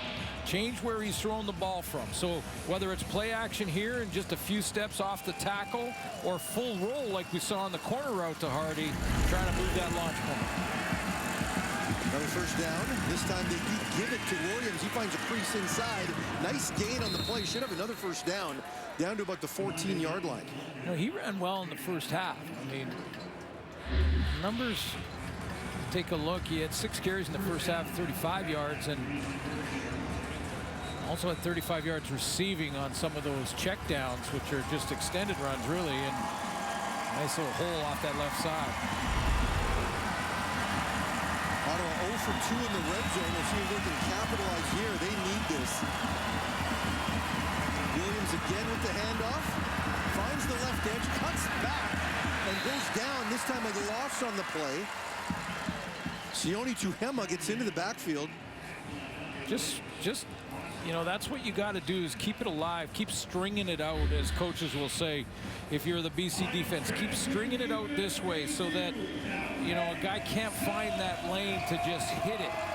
So string it out, string it out, string it out. That's Lucas Purifoy understanding that he doesn't step up and make the tackle. If he misses, he does have the edge. Purifoy stayed wide, and his friends came and helped him. 2nd and 12, Arbuckle drops back, steps up into the pocket. He's going to keep it, but he's not going to get it. That's Woody Barron with the tackle. Keeps the gain to a minimal one, and Ottawa again is going to have to settle for a field goal attempt. Yeah, at some point, you know, you think that they get down in this zone that they're going to probably start going 3-down football and start to go for it. But again, I think you stay within striking range. If it's a 2-point or 2-possession game, I should say, 2-possession game, you go down in a 3-minute warning in a 2-possession game, you can still come back and win it. I've seen it many times. Well, right now, this kick, assuming it goes through, still keeps it a 3-possession game. The kick is up and good. Lewis Ward makes it 27-9. Still lots of football left to play. BC with the lead and the ball when we return. Well, this is a good sign. We just saw Lucky Whitehead on the bike. We saw him jogging around a little bit. With more on his status for tonight, here's Blake. Yeah, guys, it looked terrible, of course, but it's gotten progressively better. The limp is gone. He's tried jogging a little bit up and down the sidelines as well. They've retaped that ankle, and I just asked him, "You're ready to go?" And he gave me the thumbs up. I'm going to give it a try. So Lucky Whitehead is staying in this game for now.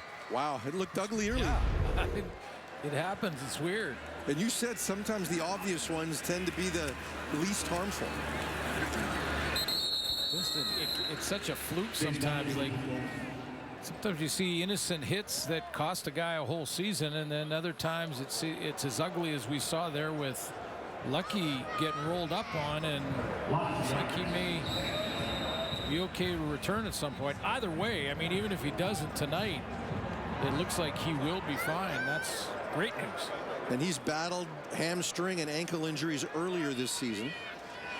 Meanwhile, Trey Hornbuckle with the tackle for loss on James Butler on that last play brings up a 2nd and 11. Ottawa's pressuring. Lundell has it again. Big hit. He spins away. But a lot of RedBlacks there to limit that gain to next to nothing. Abdul Kana with the final tackle, and BC will have to punt. There was some contact outside there. I'm not sure who brought the first hit, but it was absorbed by Butler. Danbridge right there with the first one. He didn't wrap up, but his teammates got there and rallied to it. A lot of time left still here. 8 minutes to go in the third quarter. BC with an 18-point lead. Devontae Dedmon back to receive. Nice kick by Flintoff. Takes him back just outside his own 10. Dedmon drops it after the 57-yard kick, but now he's got some room. And a nice tackle on the play by Ben Haladic saves what could have been a big-time return. Canadian Tire Sens hockey continues tomorrow as Brady Tkachuk and the Sens face off against Nick Suzuki and the Habs. The puck drops at 7 Eastern, 9 Atlantic on TSN in the Sens and Habs region. Hockey pool time. Hockey pool. This is where I start to send emails to guys like Ray Ferraro and guys like Dustin and guys, you you might get one too. Just I need to know my list for the hockey pool. Well, if you know me at this time of year, usually in September, I get brought back into hockey, kicking and screaming. Because it's still football season. It's still football season. Exactly. 13-yard gain for Tavon Smith. Good gain on first down. Nick Arbuckle's looked pretty good in this third quarter. He really has. He's they're moving the launch point on him, as I mentioned, but he's looking accurate.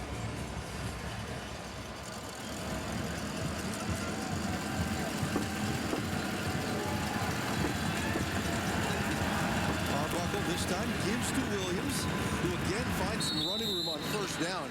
Gain of 7 on the play will bring up 2nd and 3. The Lions haven't had a lot of answers against the run tonight. Well, I'll give credit to Devontae Williams there because he's running with a purpose tonight. And I just you heard him talk to Blake on the sideline at halftime, basically saying, hey, we've got to play like our playoff lives are on the line, because guess what? They are. I mean, as you mentioned, they're not mathematically eliminated, but might as well be. The give again, this time to Williams. Looks like he stopped short of the first down. Close enough for them to go for it as Caleb Williams comes onto the field on 3rd and 1.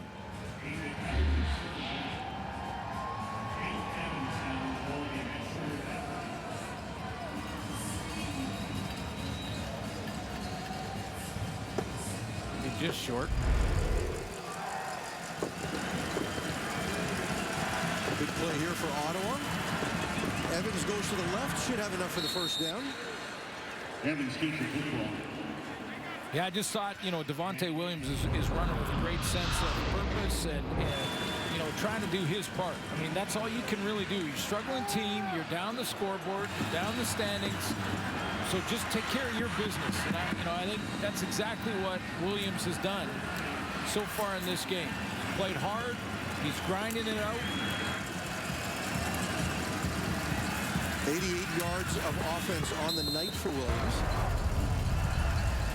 1st and 10 this time, the fake. Now Arbuckle drops back, avoids the rush, sends it out to Tavon Smith. yards, maybe 14 inside BC's 40-yard line. Devon Smith with a bit of a breakout game tonight. Now, he certainly had a lot of success during his time in Edmonton, but released there, picked up by Ottawa, and in Nate Bahar's absence, he's been a factor tonight.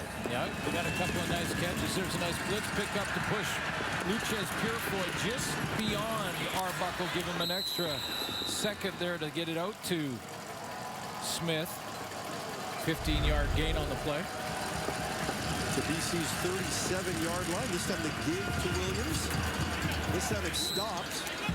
Yeah, Bolacumbo, he's had enough of the running with purpose thing.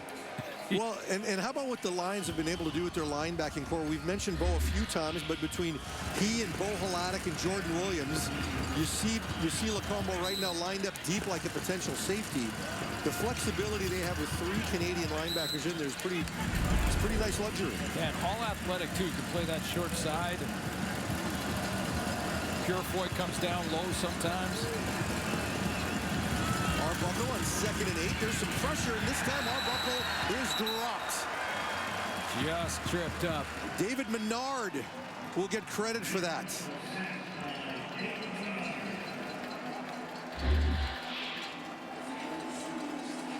Just got 4 down linemen for Ryan Phillips' group here, but they're split out wide, so they're putting pressure on the tackles. And Menard gets out and around Jacob Ruby. Menard with his 6th sack of the season.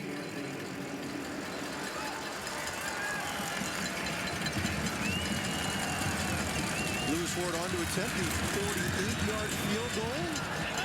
Looks like he's got enough. This one's good, and Lewis Ward makes it a 2-score game. David Menard, his 2nd stint in BC with the Lions. He continues to make an impact, snuffing out Ottawa's last drive.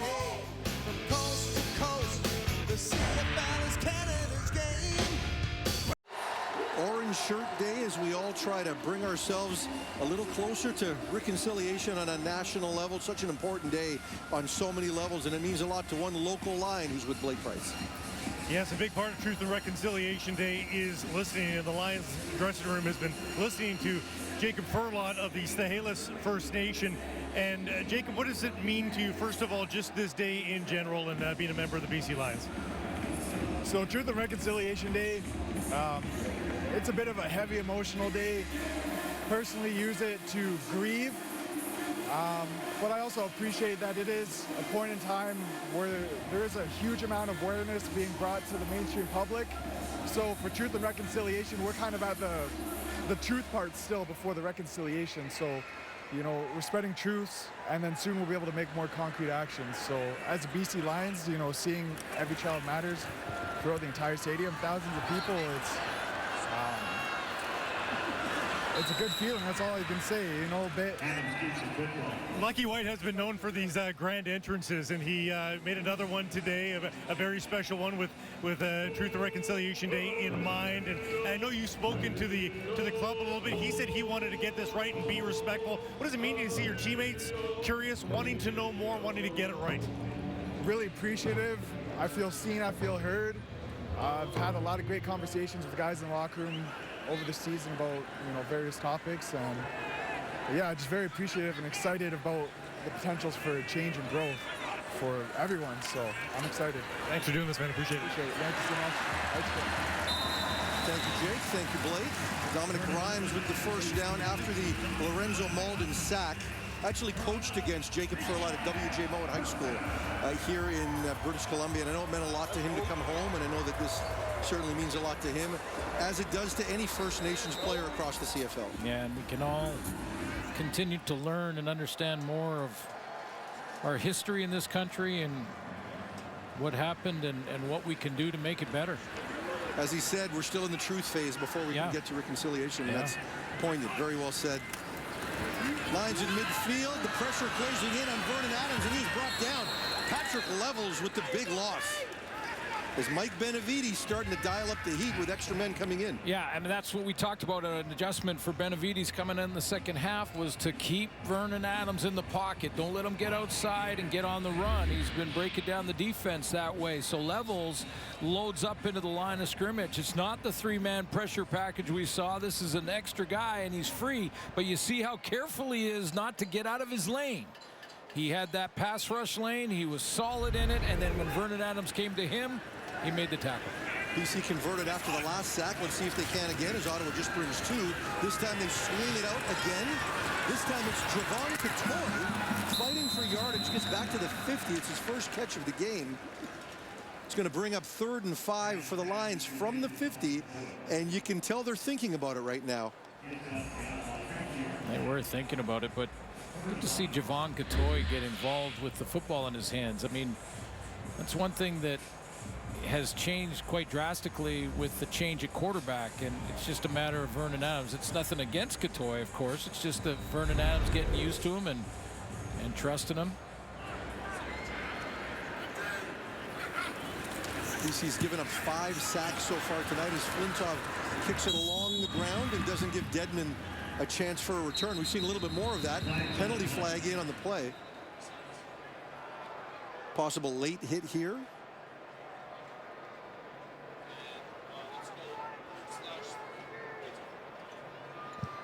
Not a bad idea to kick it away from Devontae Dedman. The problem with it is that you take yardage off the kick when you're trying to angle it away from a returner. Not good at contract time for Stephen Flintoff. Yeah, exactly.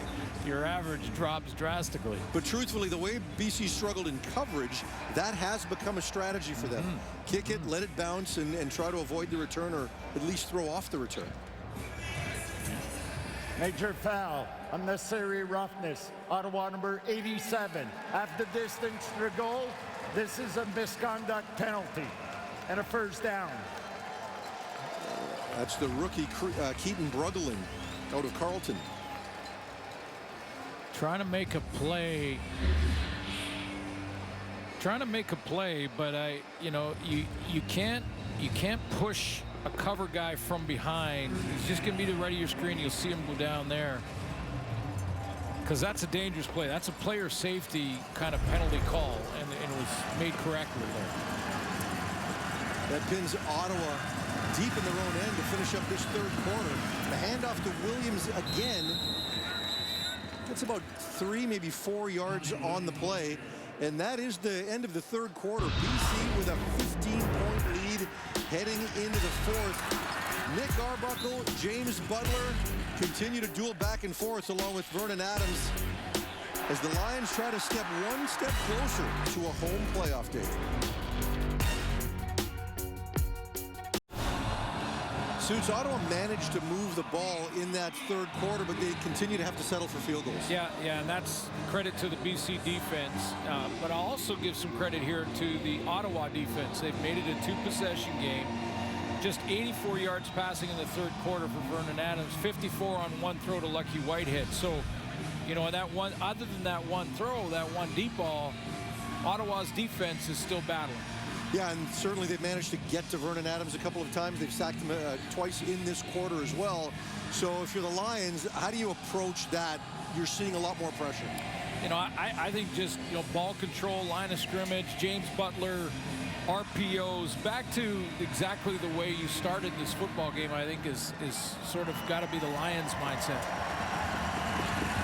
2nd and 6 for Nick Arbuckle. Looks to his right, and it is dropped. Justin Hardy that time. Unlikely he would have had the first down. There was coverage right there in the form of TJ Lee, but nonetheless, Ottawa's going to have to punt from deep in their own end. It's their 4th 2-and-out tonight. Yeah, one of the reasons that he dropped it is he needed to spin out of it. He needed to spin out of that catch while he was making it to have a chance at getting to the first down. He knew it, and on the spin, he dropped it. Richie Leone back to kick. Terry Williams right at midfield. BC should have good field position after this.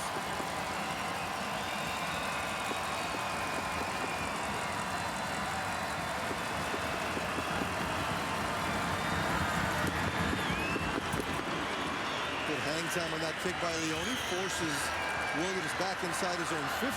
Makes a few men miss. He his former team gets inside the 35-yard line. Big.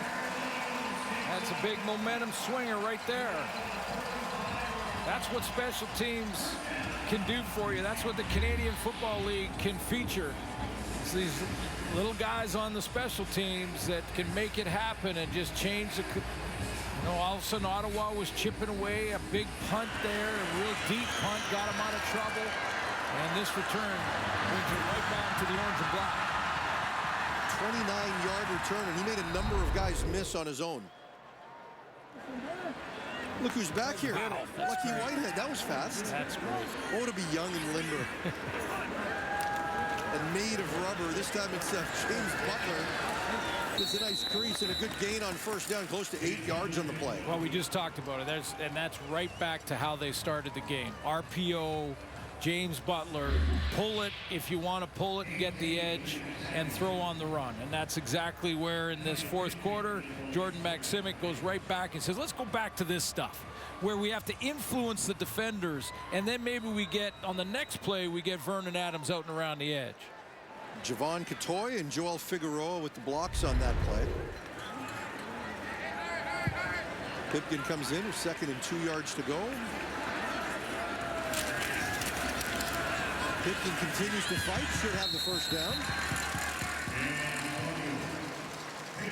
You know, it's good that Lucky Whitehead's back. He is showing a little bit of a limp, and that's just style points. Yeah.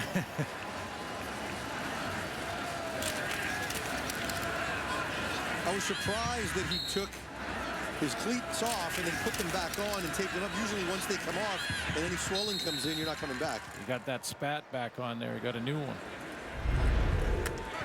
The spat is the tape over the shoe. It makes you look sweet, too. I mean, there is a reason for it, a real reason. They didn't have spat when you played, did they? Yeah. Adams back to pass, has all sorts of time. Eventually hits Dominic Rhymes on the crosser for about 5 yards. We did have the spat. I mean, I felt like it made me faster. But I needed a lot of help because there's no... I mean, this guy can fly, and that, you know, you can see when he breaks down, there is a little bit of a limp, so they're trying to gut it out. Rhymes now over 100 yards, his 5th 100-yard game of the season. Yeah, he is definitely laboring right there. He is favoring that leg. Pressure coming again. Adams decides to keep it this time. Should have the first down inside the 15-yard line. How about that, too? Just decides to lower his shoulder and go ahead and take a hit. Felt like the offense was dragging a little bit in the third quarter. He's going to take matters into his own hands, get down the field, and he just decides, I'm not going down here. I'm going to take on Money Hunter. Patrick Levels came off the other edge, and he just said, no, enough of this. Tired of getting sacked in that third quarter. 1st and 10 for BC inside the 15. Adams, first look isn't there. Going to Whitehead. Whitehead can't really get up to make the play.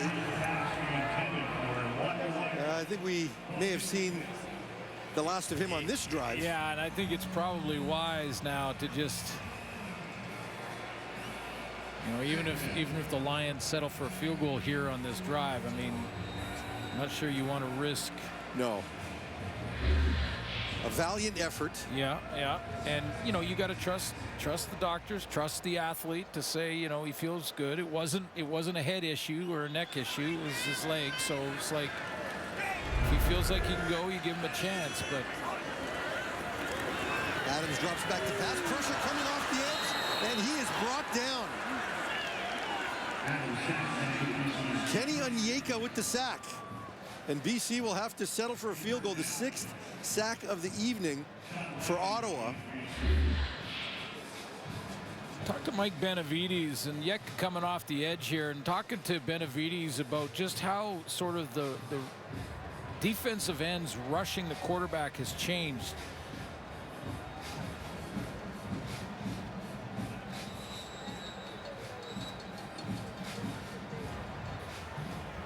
Got his hand up around Vernon Adams' head. Major foul or scholar tackle on Ottawa. We're going to go after distance and a first down. I was going to say there were 2 question marks there. One was the left hand on the head of Vernon Adams. The other was that horse collar. I don't think there's any question that he grabbed the shoulder pads of Vernon Adams and yanked him down from behind. Especially in the pocket where you have the protection. Quarterbacks have the protection in the pocket. So that did hit his head. And then that certainly was enough to be a horse collar penalty. Yeah, Didn't see a flag on the field, though. No, and the eye in the sky from the league, they can't add a call. No. But either way. But if it's a quarterback situation and he has the pocket protection, the eye in the sky can, in real time, communicate to the head official and call that penalty. You know, and we've talked about situations in the score zone where Ottawa's taken penalties on the offensive side. That is a massive, massive penalty on the defensive side. James Butler, in a good old-fashioned pile down near the goal line, gets to about the 2. And more laundry. Yeah, you know, the one thing I would say, though, is the officials have got to, in this scenario, you know, make sure that they're not letting this go too long. I mean, this is where you can get some injuries, guys rolling on each other's legs here. And you see that hit coming in late from Suk Chung. That, I mean, it's not late because there's been no whistle, but if you blow that, like, forward progress is done. Yeah. That was done a few seconds ago. And it looks like the penalty's going against Ottawa.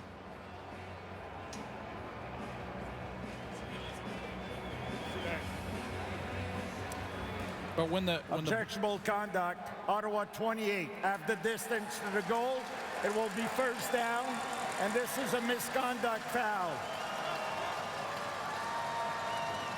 Patrick Level's coming out of the game, but he wasn't the penalized player.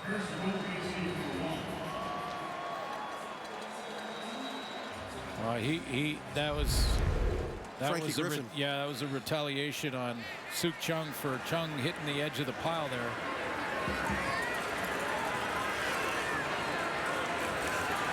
Antonio Pipkin pushes into the end zone for the Lions. His second rushing touchdown of the evening. BC in full control. You know, and the Lions have played well, so I don't take anything away from the Lions, but you mentioned the mistakes made inside the 20-yard line offensively and defensively by a struggling Red Blacks team. I mean, this is how you walk out of a building and go, how did that happen? Because we could play with these guys, and you go, well, we had a penalty on the 5-yard line. That took us, it turned into a field goal. Then we had a run for 37 yards in a good drive that was a holding call, and those things add up. And so does the score for the opposition when you make those mistakes. Short drive for the Lions, 8 plays, 35 yards set up by the Terry Williams 29-yard punt return. Sean White makes it a 22-point game. Suk Chung with the lead block on the touchdown and the celebration after. Lions are in control.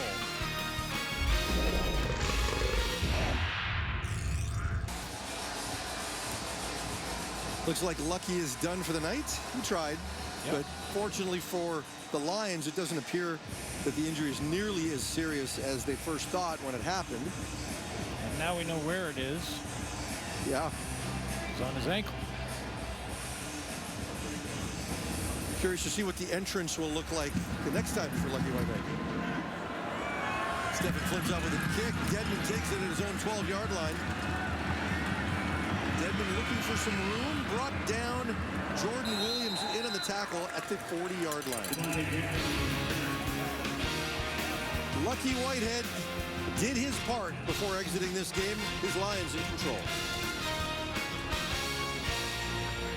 It's been a fun season of Friday Night Football. We throw a little trivia at you every one of these games. So let's ask you, Glenn, who holds the Friday Night Football single game rushing yards record? Sean Millington. Boy, that was fast. I just got a buzzer from Chris Hendricks, our producer, down below in my ear saying, no, that was incorrect. Well, that was a good guess. Corey Philpott. Well, we're in BC. Well, another buzzer. Now, big hit across the middle of the field on that reception. The ball looked like it may have been incomplete, but Rick Campbell keeps the flag in his pocket. Now, Nick Arbuckle throws it up to Darvin Adams, who makes the reception at the 32-yard line. Big gain on the play. I'm surprised after that hit when the ball came out that Rick Campbell didn't throw the flag there. And they rushed it and threw a back shoulder throw right away to Darvin Adams out here.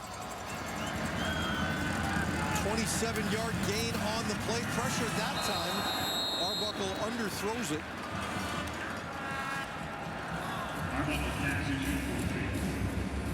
Again, Ottawa back near the red zone. They haven't managed to get it into the end zone yet tonight. They've had to settle for 4 field goals. With 7.5 minutes to go, you'd have to think they're in 3-down territory now. Absolutely now. Playoff lives in the balance, and 3-down football rest of the way. Taking some shots too. 2nd and 10. BC rushing 4. Arbuckle scrambles to the right. Menard in hot pursuit. Arbuckle throws it, and it is intercepted. Gary Peters with the interception. Arbuckle had stayed turnover free, but it ends there.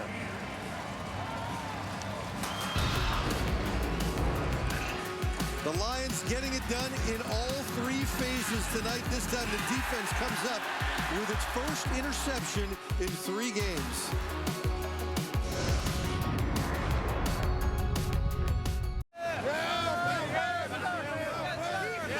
Number 5 for Gary Peters. And his defensive coordinator, Ryan Phillips, had 47 in his career. So he gets excited after this interception on the roll, and I know it's desperation time for Arbuckle, but that interception, number 5 for Peters. Had a great talk with Ryan Phillips about how he's pretty emotional down there on the sidelines, up and down. Butler with the carry. Big gain on the play. Abdul Kana brings him down, but not before he gets close to first down yardage. Had him on Zoom this week and talking to him about how he shows his emotion on the field. He says, I'm not going to change. Like when it doesn't go well, and he's quite animated down there. And then when it does go well, you see the other side of it, and he's animated there too. And he loves to get in the dances with us. And I said, so, you know, what's the concern? He said, well, my mom tells me that I have to have better body language. She's at the game tonight somewhere, but Cheryl Cox said, she is on her son about always being positive down there. And it's her birthday, so we would like to wish her a happy birthday. Looks like it's going to end well for her son's team, especially if James Butler continues with that type of success on first down, another first down for BC's running back. I love it how moms are always going to just be your toughest critics, and you're behind you 100%, and be supporting you like no one else too. And Ryan Phillips saying, you know, she will walk over to the tunnel at halftime and talk to me from the top ring and say, hey, your body language is negative. Make sure you change that. He says the biggest thing he's learned as a coordinator is patience. Yeah, exactly. This time the give again. Butler makes another man miss. Turned what could have been a tackle for loss into a 2-yard gain. Yeah, this is where you want to grind it down now. If you're the BC Lions, you get down to that run game, and Ottawa knows it too. So just beat your man, grind the clock down, walk away with the W. That's the plan for the BC Lions. 84 yards rushing for Butler on the evening, along with 25 yards through the air. He's had 1 touchdown as well, and 30 touches in the last 2 games. So this is a bit of a twist for this offense, and it's paying dividends. Adams this time drops back to pass. Looking for Dominic Rhymes. There was some contact on the play, but the throw behind him falls incomplete, and BC will punt. But a good game for Rhymes. I mean, Rhymes targeted, that was the 6th time, and he has 5 catches, another 100-yard game for Dominic Rhymes. He came into this week 2nd behind Jalen Ackland, who, by the way, quiet night for Jalen Ackland. But they were all passed by Dalton Schoen coming into this game, but now Rhymes back atop the leaderboard.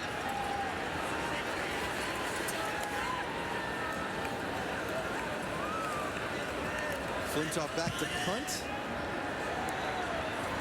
Sends this one near the sideline. Dedmon takes it on the hop at his own 14. Runs out of bounds after a short gain.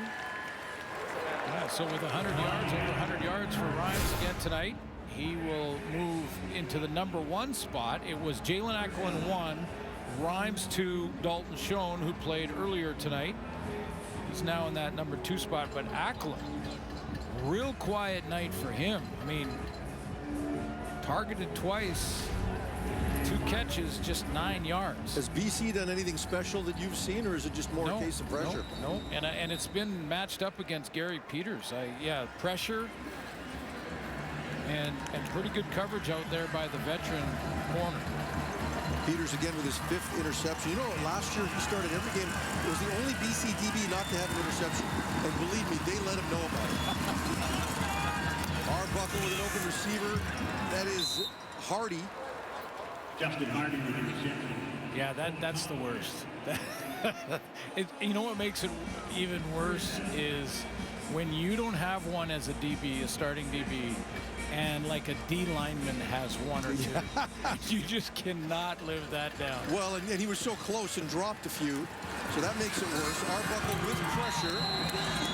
Affected as he threw the ball. Got 1 hop. Josh Woods there in the area for BC. Not sure if Arbuckle's arm got hit.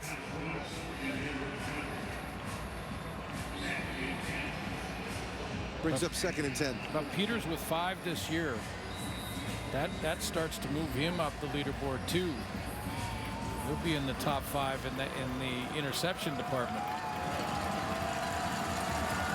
You get TJ Lee back a couple of games ago on that opposite side halfback spot. He's a good veteran. BC bringing 5 all over Arbuckle. He gets it out. It's Jackson Bennett with the reception. Comes up short of the first down before being tackled by Ben Hladek, Luchez Purifoy, and a host of others. But you know Ottawa's going to go for it here with just over 3 minutes to play. Oh, yeah.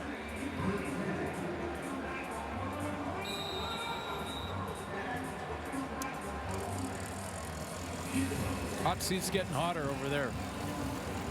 Yeah, there's no doubt. And again, they can't be eliminated from the playoffs after this game, but it'll take a minor miracle at that point. And a long week as well before their next game. So there's going to be a lot of conversation in the nation's capital. Darvin Adams comes back and makes a nice catch on the final play before the 3-minute warning. When we come back, BC looks to put the finishing touches to their 10th victory of the season. Well, we asked you who is the Friday Night Football record holder for most rushing yards in a single game. You're 0 for 2. Yeah, I was wrong team, wrong. But it happened here. Yes. Fred Reed, the RedBlacks running back coach with the Friday Night Football record, 260 yards. There he is. He remembers. 260. That's a good number. Man. BC pressuring Arbuckle again, but he finds Tavon Smith. Bombers teams can run the football, and Fred Reed. Has Milt Stiegel been the answer to any of these questions? No, but I noticed in the animation that he's now featured twice. And I'm wondering if that was his doing or... He'll tell you he blocked really well for Fred in that game, and you know we know Milt probably didn't block. Yeah, I'm not buying that. So, hey, in the world today where we make up our own truth, that can be his if he wants it. Justin Hardy with the reception. Picks up a first down for Ottawa as it is 1st and 10 for the RedBlacks from BC's 7-yard line. Hardy's had a pretty good afternoon. He and Tavon Smith for Ottawa. This time a wide open Tavon Smith for his first touchdown of the season. The first touchdown of the game for the Ottawa RedBlacks with inside of 2 minutes remaining. So you go for 2 here. Are they going to go for 2? And no, they're going to kick the extra point. Yeah, the extra point will make it a 15-point game. Yeah, no, so that's to 2 possessions, and it's your percentage of success, your success rate percentage for an extra point higher than the 2-point convert, even though they've moved that closer to the goal line last few years. That gets Nick Arbuckle right to 300 yards on the evening.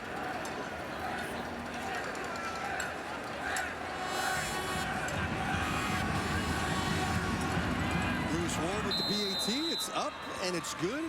And pulls Ottawa. You have to make it a 2-point game. Sorry, Forehand. Go ahead. 7-play, 80-yard drive, and it pulls Ottawa to within 2 scores. Time now for the Advil play of the game. Not Fred Reed? No, not Mill blocking either. No, this is the first half where Vernon Adams, again, we talked about, he played his best first half of football this season. And on the run, going to his left, found Dominique Grimes down the sideline. That turned into a touchdown by Antonio Pipkin, and big lead for the Lions. BC expecting the onside kick here, you would think, with inside of 2 minutes to play in a 2-score game. Getting final instructions.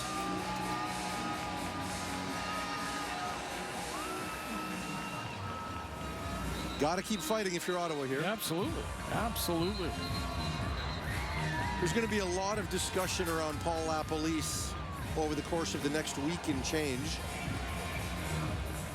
What advice do you give? To Paul, to the coach, you mean, or to Coach LaPolice, or to the organization, or to the players? I mean, you just keep playing. You keep going to work, and you keep doing your thing. I mean, that's out of your control. At the end of the day, I mean, whether you're a coach or a player, all you can control is your work ethic and your work habits. And he was asked about it and basically said that if that's what you care about, you don't coach. You don't get into coaching. Right.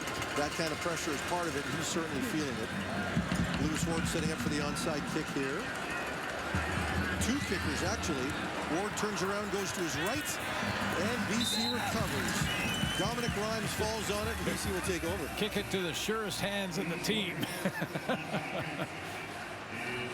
he short-stopped that, made sure he took that. The idea there for Ward is to try to top the ball so that it'll hit and bounce high up in the air. So there's 2 kind of approaches. One is to try to sky it and then tip it on its way out. The other is, and he didn't get the bounce that he wanted.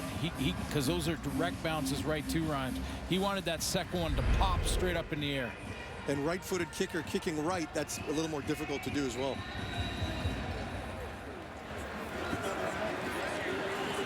Let's see what BC does here. I would imagine a steady diet of James Butler to close this one out. Ottawa ready for it.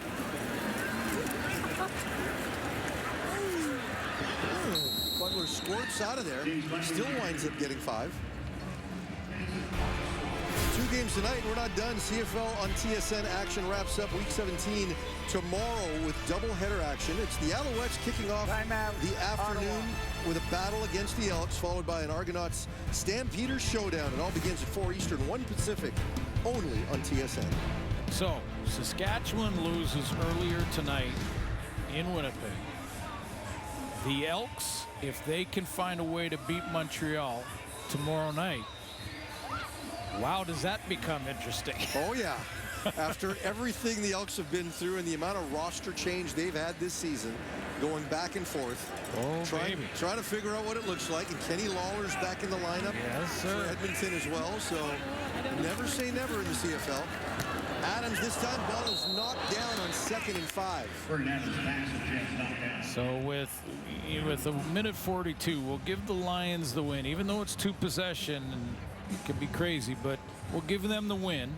They go to 10 and 4. Calgary plays tomorrow. Toronto. That's going to be a good one. That's going to be a draw mode dogfight. So, and then the Riders, though, that's what you're talking about. Edmonton, just 2 wins back for the crossover spot. Hamilton watching both. BC choosing not to go for the 45-yard field goal and instead bringing Stefan Flintoff on to attempt to pin Ottawa in deep. Flintoff aims for the sidelines. Perfect. Gets it inside the 15. Right decision? Yeah, I mean, you know, if you get a big return, you've got Dedmon back there. I think that was probably the concern for Rick Campbell, is to, you know, a missed field goal or a blocked field goal, obviously, but a missed field goal with a big return, and all of a sudden there is time for a miracle for the Red Blacks. Another onside kick attempt. They get that. They probably have about a minute to go. So this means Nick Arbuckle now has to drive the field twice. So a sound choice in the world of managing a game. All right, expect Ottawa to push the ball at some point here, trying to eat up big chunks of yardage. It's going to be difficult to just check the ball down to points here. Arbuckle looking over the middle, has a completion. Jalen Acklin, been quiet tonight. That's his longest reception. Well, and the Lions are going to drop way off too. They're going to give them a lot more room to these intermediate routes, 12 to 15 yards. They're going to be available. 20-yard gain now to the 34-yard line. Arbuckle dropping back. BC sending only 4. Devon Smith has the reception. Pushed out of bounds by Jalen Edwards-Cooper. But there's a building block right there, Devon Smith. I mean, and the Red Blacks have a bunch of them. They've got one of the top receivers in the league on their roster, and Jalen Acklin. And we've all been kind of watching Devon Smith's development from Edmonton and tryouts in the NFL and then back, and know what his potential is. He's had some catches tonight.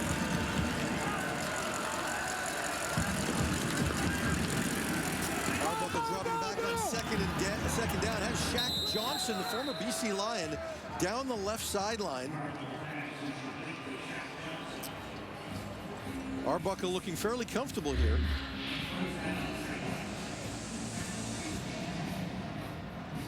Nice adjustment on the play by Johnson.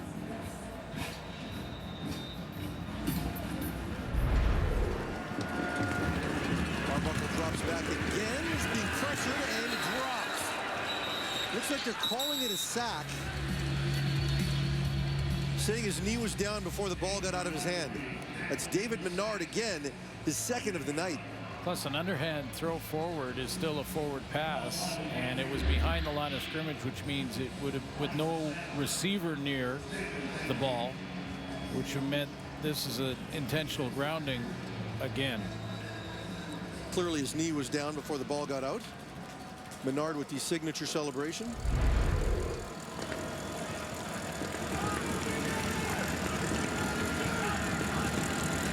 Arbuckle now on second and very long, finds Acklin again. Acklin close to first down yardage. Going to come up a couple of yards short at the BC 40. 15-yard gain. Ottawa will line up on 3rd and 2, but there's an injured BC Lion way back. This time it is Menard.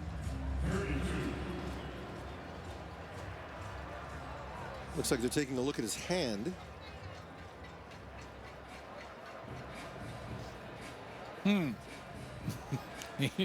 You said it. Are you suggesting that's an I'm tired injury? Well, or maybe let's regroup because they've completed 3 in a row and there's still over a minute to go. Well, it looks like he did kind of land on his hand, so we'll give him benefit of the doubt. Such a cynic, Glenn. Well, I just know. I mean, they've actually tried to avoid it, and there's rules for delay of game and things now. But back in the day, man, there was designated go down on a knee rotation guys that if a drive started and started to look like you were in trouble, you took a knee and you regrouped, and it was like an extra timeout. The legendary Don Matthews never would have done that. 3rd and 2, and the ball to Acklin is incomplete. BC will take over with 29 seconds remaining. He's trying to argue that he caught it. saying that it rolled up his arm, not on the turf. Let's take a look. Remember that Ottawa already lost the challenge. No, that ball's on the ground. No, that bounced. Correct call by the officials. And Ottawa's also used their timeout in this half, so BC should be able to just take a knee and wrap this one up.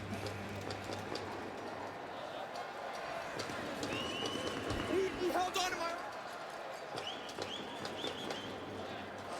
Maybe what Ackland was arguing was that he thought he was interfered with. Well, there was contact early. Yeah, he was upset with that, not necessarily that he was trying to sell that he caught it.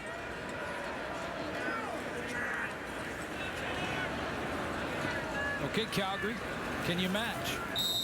We'll see you tomorrow.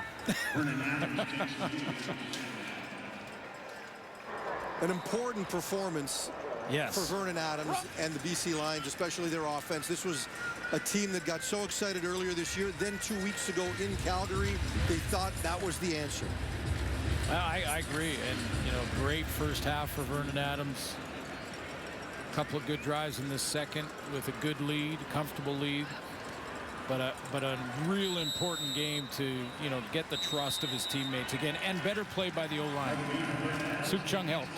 Adams and the Lions with touchdowns on 3 of their first 4 drives, and that really set the tone for that group and got them out and running. As for Ottawa, just so many of the same mistakes that have plagued them to this point. You know, they get into score zones and they take penalties, and tough way for their season to go, and this has really been what we've seen all year.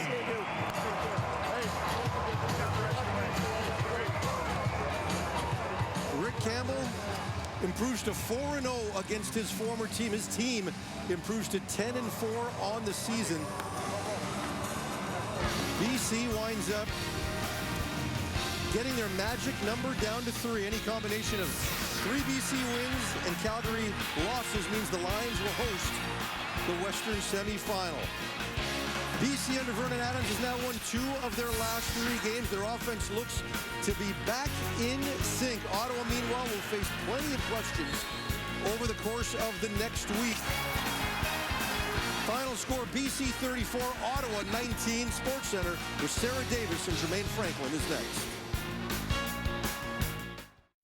We're going to start you off with the CFL, the Riders and Bombers. The Riders, they've been struggling lately, just 2 wins in their last 9 games. They were trying to get on track against, well, they're facing the Blue Bombers, who have only lost 2 games this season. Their last loss came in Hamilton. Then they had a week to regroup on a bye week, and now here they are back at IG Field, and, well, let's just say their offense definitely regrouped. And Winnipeg was looking to sweep the season series and clinch a home playoff game. We pick it up 3-zip Riders in the first quarter. Zach Collaros looking deep. Rashid Bailey falling in the end zone. Still manages to haul it in for the 36-yard touchdown. Makes it 7-3 Bombers. Cody Fajardo, he has lost his last 6 games against Winnipeg, and the Riders driving before the half. He looks for Tevin Jones, but Jones doesn't know where the ball is. What is happening? He actually stops running, and Jamal Parker picks it off. Jones was looking back at Fajardo as the ball's in the air. It was strange play. Bombers driving after the turnover, and Collaros finds Nick Dembski for the touchdown. Dembski's 5th straight game with a score. The Bombers up 17-3 at the break. Now the Riders facing 3rd and 1 in the 3rd quarter. Fajardo breaks a tackle and gets in for the touchdown. That cuts the lead to 7. Now 11 minutes to play in the 4th. Winnipeg driving. The 42 Saskatchewan. They can turn things around quickly. And how's it look to the end zone for Dembski again? And now 2 touchdowns again for Nick Dembski. Dembski now just 1 touchdown behind his teammate Dalton Schoen for the team lead. And Schoen, well, he wants to put some distance between them. 9 minutes to go. Schoen makes a great catch. And watch this, he cuts in, gets in the end zone.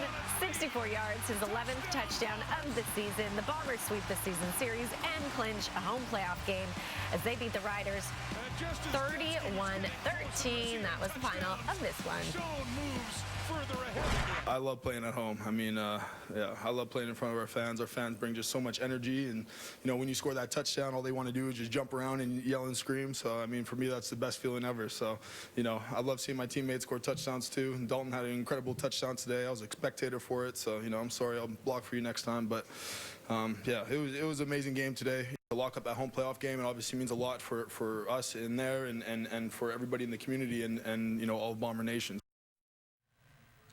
Let's head out west for RedBlacks Lions. BC is just 1-3 without Nathan Rourke as their starting QB this season, as Vernon Adams Jr. makes his third career start as a Leo.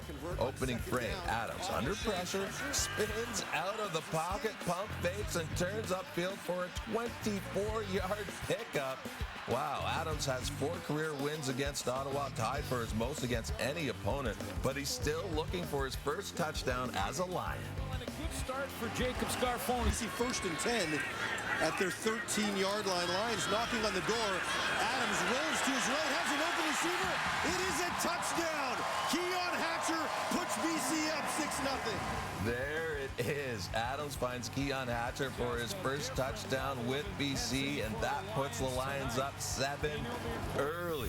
All right, late in the half, Leo's up 11. Adams steps up in the pocket and drops it in the bucket to Dominique Rhymes. A 35-yard catch by the Lions' leading receiver sets up 1st and goal for the Lions. They punched it in to go up 18 at the break. Lucky Whitehead is known for his entrances, got some help coming into this game. Of course, as he pays his respects on National Truth and Reconciliation Day, opening play of the 3rd quarter, Adams slips and still launches one deep to Whitehead for a massive gain. Whitehead's 54-yard catch puts the Lions in the red zone. Couple plays later, 1st and goal, James Butler takes the handoff, but Whitehead gets rolled up on at the end of the play. He had to be helped to the sideline with a right ankle injury, but he did manage to return, which is good news. 4th quarter, Lions up 15. Adams looks to Whitehead in the end zone, but it's incomplete.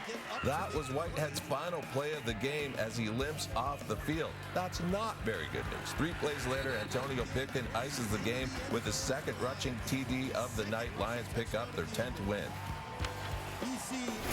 And here's an updated look at the CFL standings. With the win over the Riders, the Blue Bombers secure a home playoff game as they attempt to three-peat as Grey Cup champs. The East Division remains wide open. And with more, here's Kate Burness in the panel. Alongside David Sanchez, Dave Naylor, Milt Stiegel, and what a way to open up Week 17 in the CFL. Let's start with the Winnipeg Blue Bombers taking on the Saskatchewan Roughriders. And Dave, for the Bombers, coming off their worst loss of the season against the Hamilton Tiger Cats, they had an entire bye week to think about it, and then they go in and they dominate the Riders, getting back on track and sweeping the season series. Yeah, I don't want to say they toyed with the Riders, but it felt like that at times. You know, they got out front.